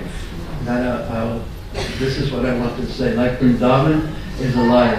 Sometimes we come to Vrindavan and all we see is plastic bags, this or that. But that's really what's. And Prabhupada actually said this to one devotee who saw Prabhupada in Bombay, and he said to Prabhupada, it's just like Southern California. And Prabhupada replied, yes, you brought it with you. So when we only see plastic bags or chaos or whatever in Vrindavan, it's because we bring it with us. And we bring our consciousness with us. But Vrindavan is alive. And it reciprocates. It's alive. The holy names are alive. This is spiritual energy we're dealing with. It reciprocates with us. And also Prabhupada's books, the Srimad Bhagavatam I'm specifically thinking about right at this moment, it's alive. It's alive. And it's mysterious. It's Krishna, Puranoko Gunoditaha. It's alive. It's Krishna himself who has come to dispel the darkness of ignorance in Kali Yuga.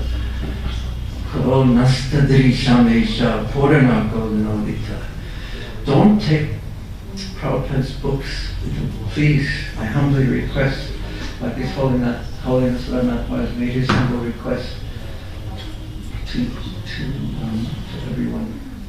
I will also make my humble request is don't think you've read Prabhupada's books and now I'm done.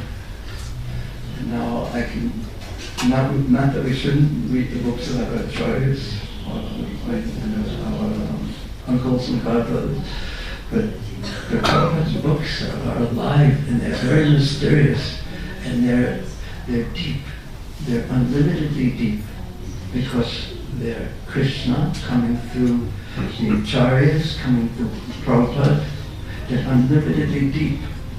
And I just had an experience this morning that there's not time for me to speak about, but just in reading, like when you think of the 5th canto of the Bhagavatam, what do you think of?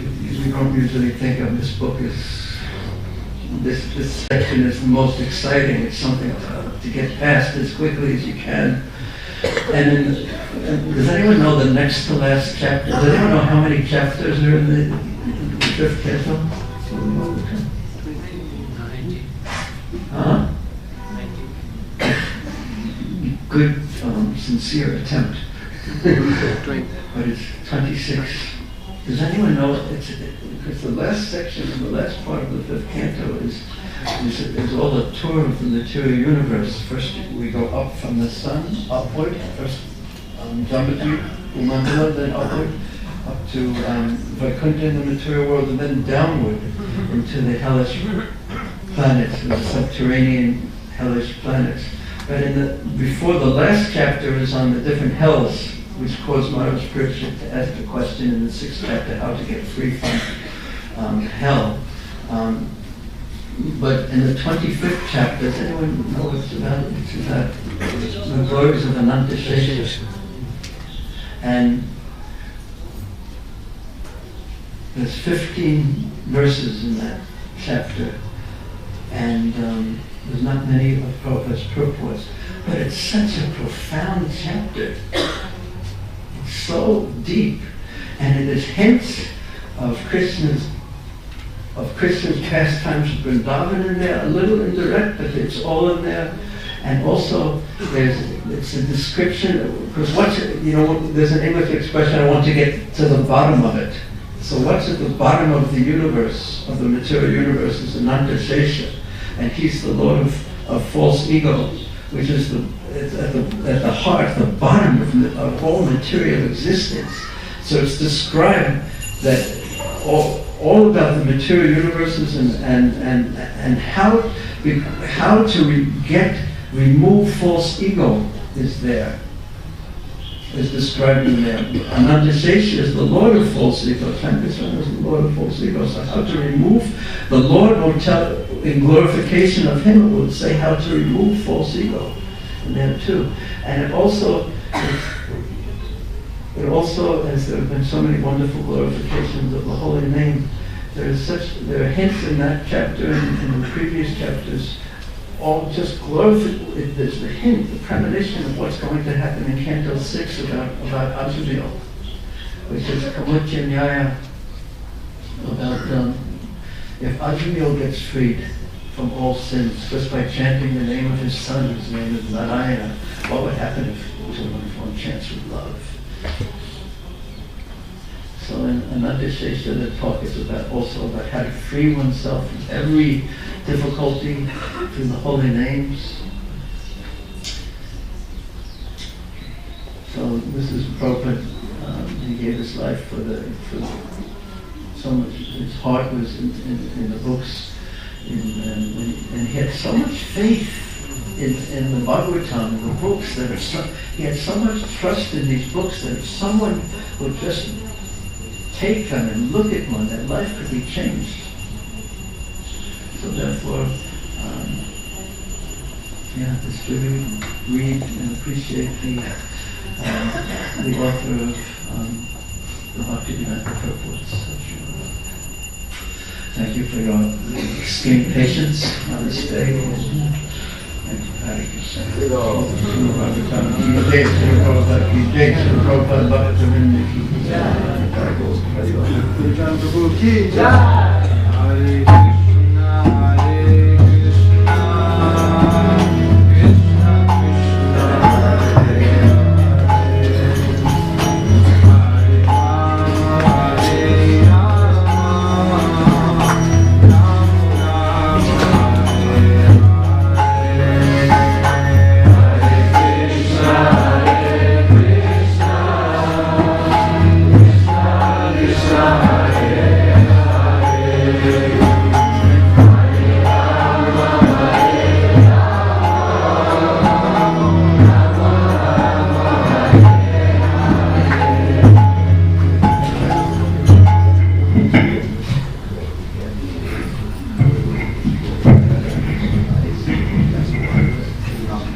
Jnananjana Shalakaya Aksuramlatam Yena Tasmai Sri Gurave Namaha. So yesterday morning I was walking around Govardhan and some inspiration came, maybe something I could speak, and I kind of felt very enlivened. And then as I'm walking, maybe I'm composing the class in my mind. And then what happens is you sit here and so much inspiration comes from the Vaishnavas. One inspiration I had is, this is kind of like a template for what the beauty of a Krishna conscious society. It's kind of like an orchestra. There's different people with different talents, and they may be completely, anyway, they're different from each other. But when you have a conductor and you put it together, something so beautiful comes. This, harmony is so beautiful. So we see so many, and as Sachinandana Maharaj said, like Prabhupada's so deep, and he has so many different qualities, and he attracts so many different people. But when they come together like this, where there's kind of an objective beyond their own interest, united in Prabhupada's glorification, everyone contributes to some kind of beautiful, it's kind of like Baba. It's not an intellectual thing. It's something that you just kind of swim in. So it was very, very inspirational. And one thing I was thinking, and maybe I can share what I initially thought, but some things is, Borijan Prabhu was talking about this kind of beautiful, simple faith of, Brahmananda and Garga Muni. Yeah, and it's something very beautiful. It's very, very simple. So I just want to tell one story of Garga Muni and his simple faith. About 2 years ago, I had a lot of affection for Garga Muni and Brahmananda, and I respected them as my seniors. And Garga Muni was sitting outside one of the shops, and I went to greet him. And then he said, and he was referring to an incident where Prabhupada actually asked them to leave the movement for a while because they were saying that Prabhupada was God. So Garga Muni said to me, he said, people said that, we said that Prabhupada was God. We never said that Prabhupada was God. We never said that Prabhupada was God. We said that Prabhupada was greater than God. He said, isn't that our philosophy? He said, when Prabhupada was on the Jaladuta coming to save us, you think Krishna cared for us? He was dancing with the gopis. So there's something very beautiful and very, very simple about that. And Dear Krishna Maharaj, you were talking about Prabhupada being non-judgmental. So one story came to my mind that I heard for the first time, and I think maybe no one here has heard it.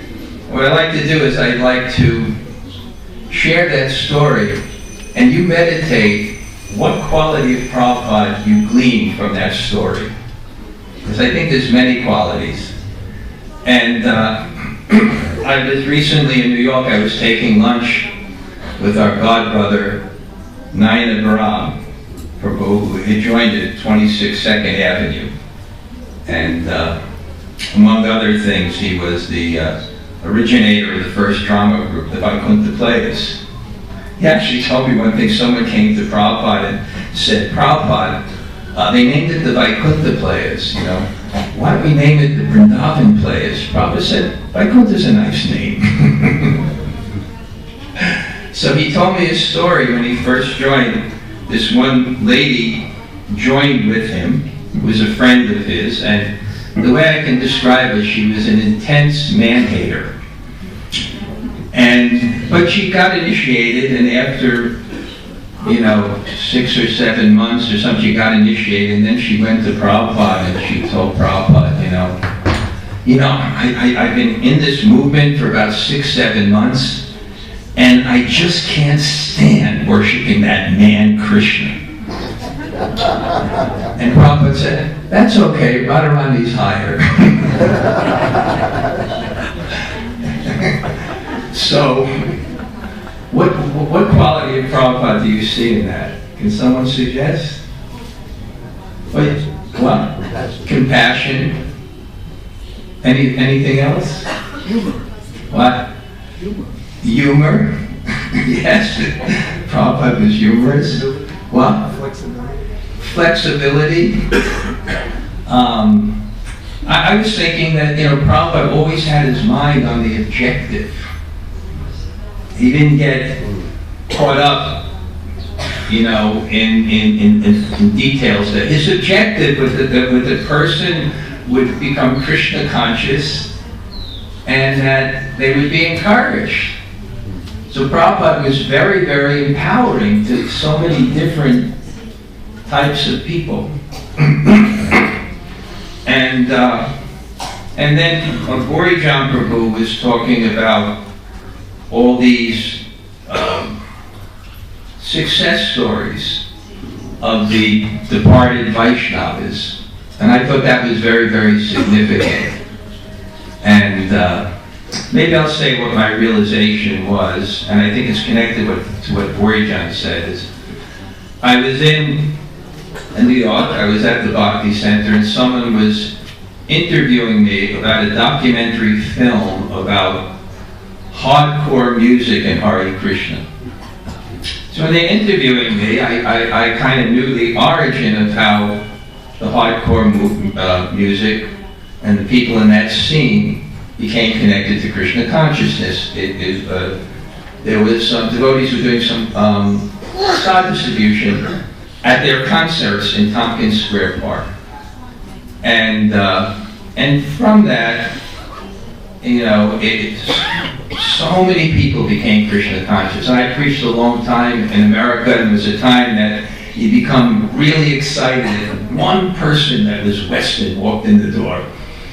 You know, but then it was kind of like a vein. Krishna consciousness is like when, you know, you're kind of mining, and there's veins. You know, like you get gold and you have to mine it, and that's somehow it comes. And then I was thinking in the beginning, also the Lower East Side, Tompkins Square Park, the same thing, Prabhupada, you know, with the hippies. It's kind of like a mine. It's not like preaching to the hippies or preaching to the hardcore, because they become Vaishnavas, and then you don't know where they came from. And you don't know how many people have come from these different types of scenes, so they came. And then I was thinking, I'm there in the Bhakti Center, and you know, we're preaching a lot to the people in the yoga world, and it's a huge vein. So many people are coming. And I thought maybe at the Bhakti Center, maybe at the forefront of that preaching, and it's another huge vein, you know, to fill up the you know, Prabhupada's movement. But then I was saying, wow, these were like, basically, at least in America, three of the main veins where we got people coming.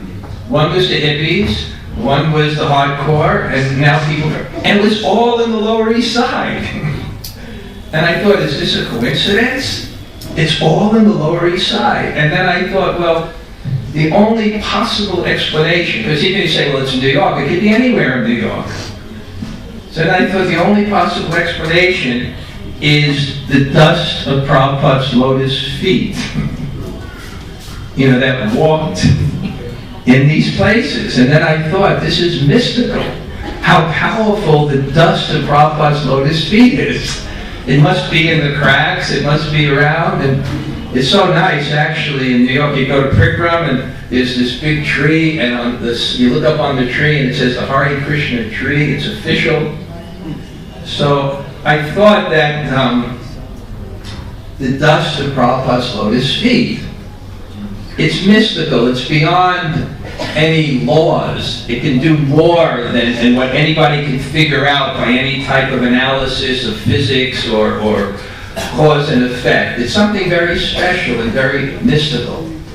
And then it circumvents the laws of material nature to get connected with that dust. And then I started to think about all the Vaishnavas that departed, and how it kind of circumvented the laws of material nature. And Borijan was mentioning some, and I was thinking of Gopi Pranadhana Prabhu, Great Separation. He used to be with us. That he was, at the time, he was traveling all over the world for preaching, and he was just stopping in Govardhan for one day on his way to China. And then he leaves the body here. So that's the dust of Prabhupada's lotus feet circumventing the laws of material nature. And the dust of his feet, it says also in the Bhakti Sandarbha, that this item, Padasevanam, you know, serving the lotus feet, it doesn't mean just literally serving the lotus feet, it means that's humility, it means humble service. And so the dust of Prabhupada's lotus feet indicate humble service. Red garland, his hands are in the air. All these devotees are on the stage. The Rath Yatra cart pulls right into the stage, and Prabhupada gets up and dancing. And then Prabhupada gives this speech. And, you know, that was the time of, you know, liberation movements. So there was women's liberation and black liberation and grape growers in California liberation, all kinds of lists. So Prabhupada was saying there's so many. And it was in this meadow, and there was trees, and there was speakers. And Prabhupada was saying there's this type of liberation, there's this of this person, this type of liberation of this person, this type of liberation of this person. And then Prabhupada said, and it really reverberated, Prabhupada said, but this is the movement of the living entity. You know, it was liberation for everyone. And then I drove the van back, and then they said that Srila Prabhupada was coming, and it was my summer break, so they engaged me in some service, and I was kind of painting one room. And then Prabhupada came, and then somebody came into the room and said, Prabhupada's upstairs, he's distributing prasadam, all the devotees could come. So I kind of had a doubt because I had a mustache and devotees were shaved up. So I didn't really know if that referred to me. So I asked the person, can I come? And he said, you could also come. He didn't say I was a devotee. He said, you also could come. So 150 people, and I was online. And this intense anxiety, I really wanted to become a devotee. I wanted to surrender fully, but I couldn't. And I had been reading Prabhupada's books, and I memorized one verse, 1866 in the Bhagavad Gita, which says, Sarva dharma prityaja mam ekam sharanam vaja aham tvam sarva papebhyo mokshisya. You surrender it to Krishna, he'll protect you, Masaja, don't worry. So I remember it to this day. I'm in the hallway, and Prabhupada would sit here, and the people would come in, and he'd give 2 rasgulas to everyone, and then they would walk out another door. 150 people. So many. So I was on the line, and maybe a little bit towards the end, you know, and I was going, please, let me surrender. And Masuja, don't worry. I said, well, what about this, and what about this, and what about this? And I kept saying, Masuja, don't worry, don't worry. And I couldn't surrender. And then, when Prabhupada gave the rasgulas, and I bit into the rasgulas, then, you know, I was ready completely. So, there's no other explanation. There's no other explanation. No one did anything more to convince me, or, you know, it wasn't even that the sweet tasted so good. There's such a thing as mercy, and mercy is mystical. It circumvents the laws of nature or what normally should happen. So that thus the Prabhupada's lotus feet, it really means humble service, and it's available now, and we see it's available now. We see that people are advancing in Krishna consciousness almost like never before. So we can all take advantage of that. And I'll just share one more thing. Does anyone know, and I think the last sentence that Prabhupada ever wrote in any one of his purports, it would be in Lord Brahma's prayers. Yeah, I told you, so you should remember. It was Lord Brahma, and I just think we can meditate on it. This Prabhupada, you know, there's so much meaning. The last thing he said, and then Lord Brahma offered his prayers with humility, respect, and attention. Something like that. So even at the very end, he gave the essence. Srila Prabhupada ki jai. Swami Nistarana Maharaj ki Jai.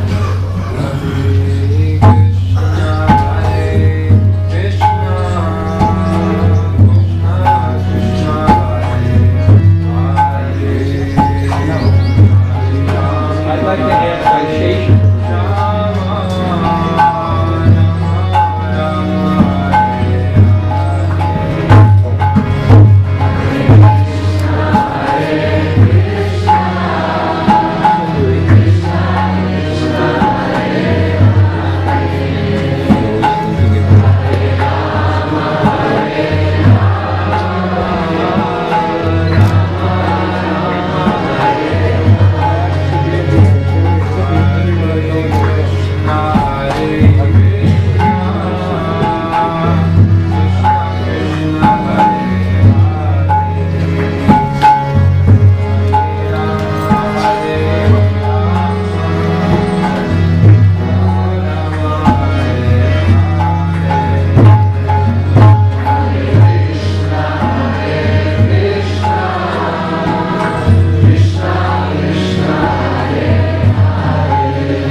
Vijnana Shalakaya Chakshurmritam Yena Tasmai Shri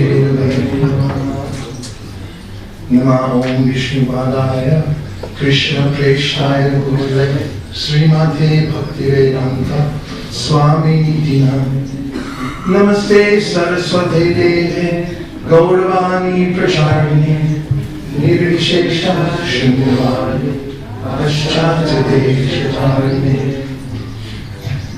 In one of Bhaktivinoda Thakur's songs, he tells how, as a disciple, he's running after his spiritual master, calling out Krishna, Krishna. And His Holiness Hanumat Prashak Swami had explained to me one time that the reason that the disciple is running after his spiritual master is because his spiritual master is running after his own spiritual master. There's a race on to catch up. And I find one aspect of glorifying Srila Prabhupada in this Tirubhav, which is an opportunity, because when the spiritual master leaves physically, then a light begins to shine on all the other opportunities that he's left behind. And in trying to catch up to all those opportunities, one can realize the glory of the person and the capacity of the person who left them behind. One experience we're having presently here at Govardhan is that we made a vow to read the entire Chaitanya Charitamrita during the Kartik, with all the verses and the purports. And then we calculated after the second day that it wouldn't be possible, because we wouldn't have time to also do a few other things. So we settled on reading the Adi Lila and the Madhya Lila in its entirety in the about 28 days that we had total to do that, counting out some of the festivals and things like that. So it has come out to about 204 pages a day, which takes about 5 hours of reading. So we convene in the room over on the side of the building, a group of devotees, and 2.5 hours in the morning and 2.5 hours in the afternoon. Which is interesting in and of itself, because it doesn't seem like it should be that much. I mean, 5 hours out of 24 doesn't seem like a lot, does it? But somehow or other, 5 hours of concentrated time in reading is significant, right? Asking some of the devotees who are involved. And as we're doing that, we're feeling that we're running after Prabhupada. And please let us catch up to this opportunity that you left. And I had this feeling while doing this reading that one of the ways to appreciate Srila Prabhupada deeply in reading his books is to try to put in as much energy, or at least conceive of this idea. Try to put in as much energy to reading Prabhupada's books as he put into writing them. That's what I was meditating on. Now I'm seeing that I can't even keep up reading them, and it's much harder to write a book and publish it, to speak of just read it. And if you just take one of the books, Sri Chaitanya Charitamrita, which is a miracle that it's available in the world today, because Bhaktivinoda Thakur couldn't find it for 8 years in Bengali. And he's the Bhaktivinoda Thakur. He couldn't find it. And Prabhupada made it available. He shone the light on it, and he released it to the world. In fact, it's so amazing how Prabhupada reached the high and the low in the world. The height of our philosophy is in the Chaitanya Charitamrita. And I remember when it first came out, I was standing on Fisherman's Wharf in San Francisco, and our temple president, Bhaktidas, drove up in his white Mercedes and pulled over, and he opened the trunk and he brought out Lord Chaitanya in 5 features. It was a gigantic yellow book. And said, here, these just came out.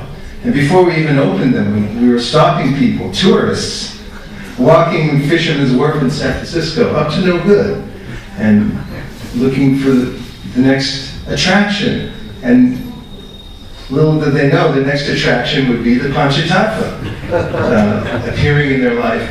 And then after that, when all the volumes of the Chaitanya Charitamrita came out, there was an overprinting of the first part of the Adi Leela, the largest of all the books. And so the DBT had a sale on them. And I was in Atlanta, Georgia at the time. We were going to the airport every day to distribute books. And the temple president, Balavanta, bought as many as he could because they were on sale. You could only fit about 3 of them in a bag because they were so large to carry. But I remember approaching just innocent young people. Most of them, there was a military buildup at the time, so we were approaching a lot of military men. And imparting them with the Sri Chaitanya Charitamrita Volume 1. So, in running to catch up, finding the ways in which Srila Prabhupada left opportunities, and then pacing oneself to try to catch up to those opportunities, and I've named one. Just try to read Prabhupada's books, and I've mentioned this several times recently, but it goes along with what I'm saying now. There's a way in which Prabhupada said in the Chaitanya Charitamrita that all of my disciples should read all of my books. Otherwise they'll take to eating and sleeping and then fall down. And what does it take to read all of Prabhupada's books continuously? You have to really have a number in mind and count how many pages you're going to read and continuously look towards it. And I compare it to, we have beads, and we have beads inside, and we also have counter beads on the side. And if you see someone with a bead bag, beads, but no counter beads, you might think, what's this person doing? How many rounds are they actually chanting? Are they counting it, and so forth? So in a similar way, if one were to make a goal to read all of Prabhupada's books, what would it look like? Does one know at what point this year, next year, in 5 years, I will finish all of them for sure because I'm on track to read them all? This is an example of what I'm talking about, running behind and saying, Krishna, Krishna, please help me, Prabhupada. And this is one of the ways, to try to catch up, try to run, and to whatever capacity one has, try to catch up. The other aspect of glorification of Srila Prabhupada in the Tirobhav is in sharing Krishna consciousness with others. If you live in a house, you take everything for granted after a while. That's the same painting you've seen for the last 20 years. Same couch you've been sitting on for the last 15 years. But when someone comes into your house and look, oh, where'd you get the painting? Oh, nice couch. Then you, oh, yes, what a nice place we have. From the perspective of outsiders, whatever we have begins to take on a new light, begin to appreciate it. So, when we extend Prabhupada's mercy to others, through the eyes of newcomers, we actually remember again and again the great gift that he gave us. That's how it gets renewed constantly. And just the other day, as we were sitting reading here, one of our members of our group said, I'm going to set up a table right outside the gate. It was a very busy day on the Marg. So, Prem Vilas Prabhu, the intrepid, indomitable Prem Vilas, took a book table, and I heard him asking C. Krishna Prabhu for the keys to the book room. And he opened it up, took out all the books, put them on the Marg. Tens of thousands of people going by. And I came out to see him after a few hours, and he was lit up. I said, how's it going? He said, people are coming from every direction. And there's a sea of humanity going around Govardhan Hill. You don't know who it is, why they're there. But out of the crowd, people are coming over and they're saying, I want that book. And he sold hundreds of books just standing there at the periphery of the Marg as the people were going by. It's sort of a metaphor for the entire world that we have this massive humanity, we have this great gift.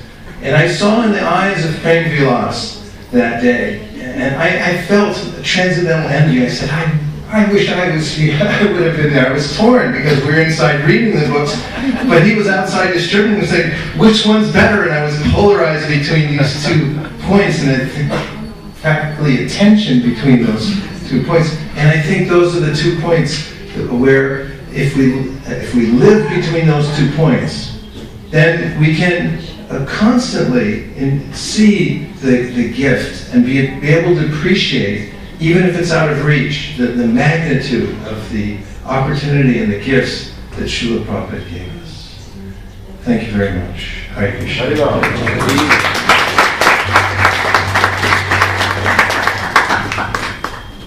Were there any other Prabhupada disciples that I may have missed because I looked around and around but I could not see? Mother Jagatarini is here. Would you please come up?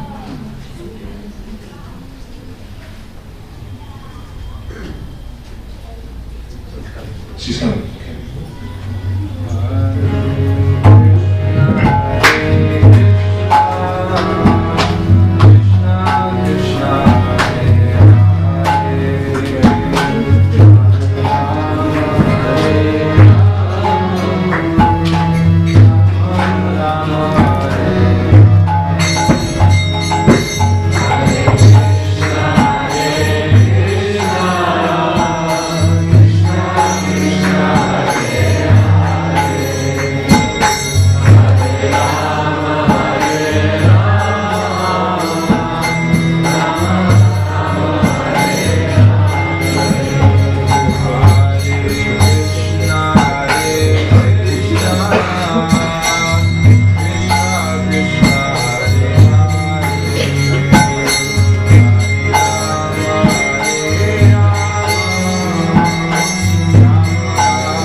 Vishnupadaya Krishna Prasthaya Bhutale Srimate Bhaktivedanta Swami Iti Namane Namaste Saraswati Deve Gauravani Pacharane Nirvishesha Sunyavati Vaskatya Desatarane.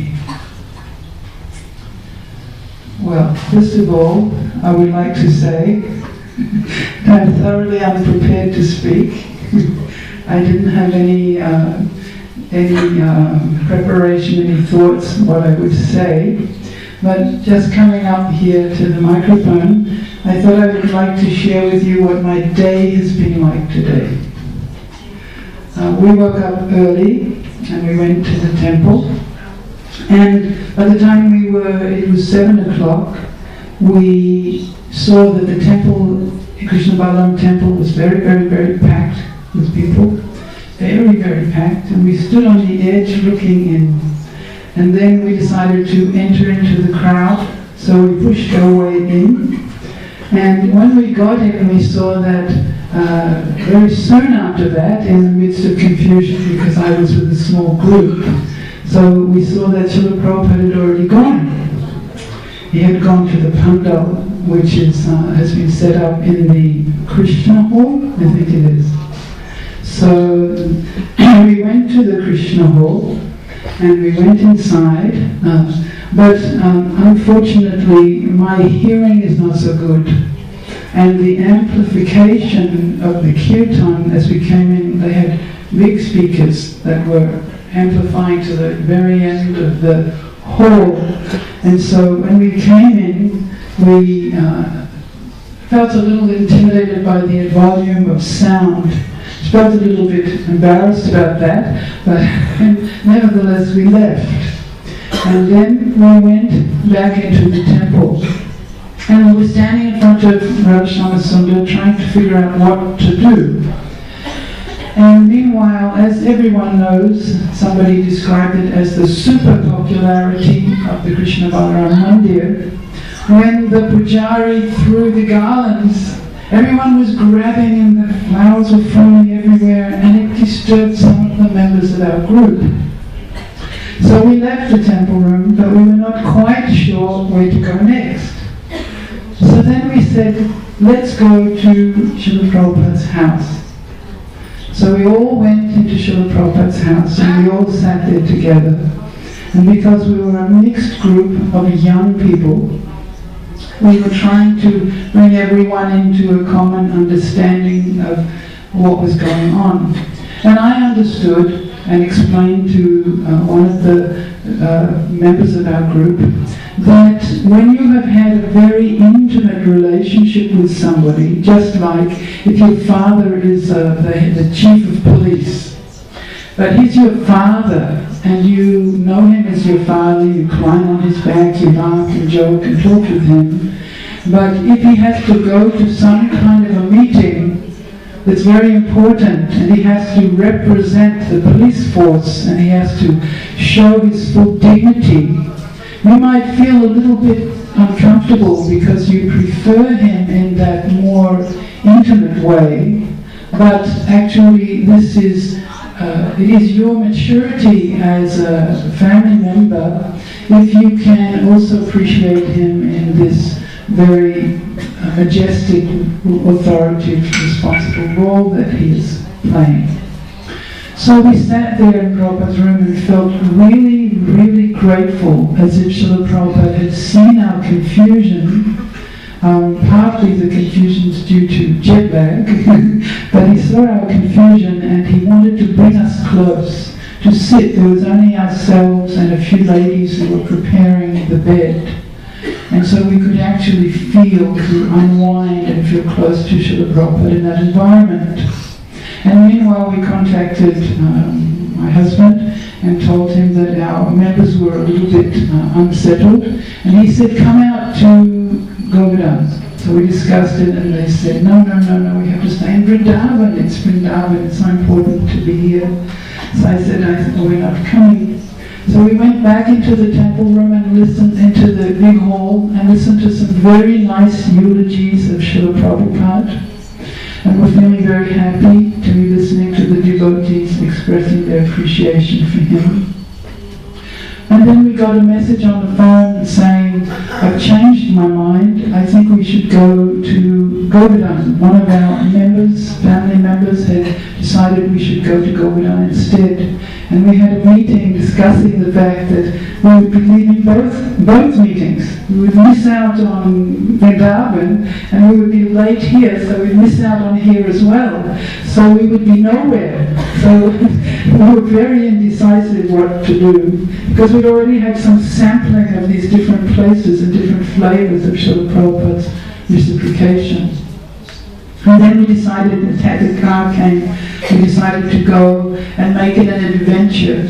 And the adventure would be that all the way here to Govardhan, we would hear and talk about Srila Prabhupada as if that was where we were meant to be, rather than that we were in transiting.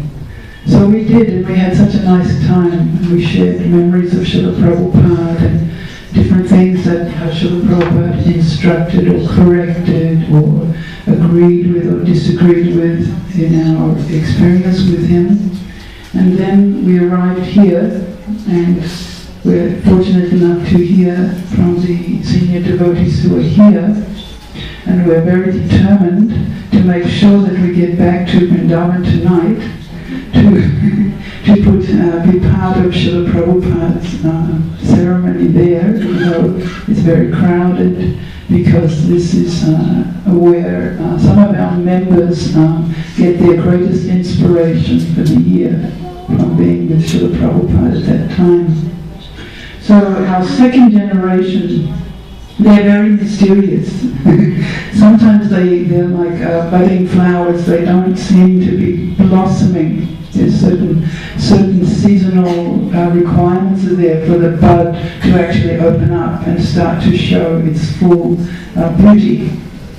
And Srila Prabhupada, whilst he was so much of a general and so much concerned and determined to give Krishna consciousness on the widest possible scale to the most possible people because of the great and urgent need that was there. At the same time, it was immensely personal. And so today I feel like for us, in a very small journey, a very small experience, I tasted some of that personal nature of Srila Prabhupada's attention to the details of individuals when they have a desire to offer something, but they're not quite sure what form it should take. So to those amongst us who ever have that feeling, I always recommend highly draw a little closer to Srila Prabhupada, and he will give you some inspiration, and you will learn also how to recognize when he's giving you inspiration, and also gradually you become strong enough to act on that. So I must say thank you to you all, and thank you to our small team who brought us here today, even though we were not intending to come, so we could be here with you. Thank you. Hare Krishna.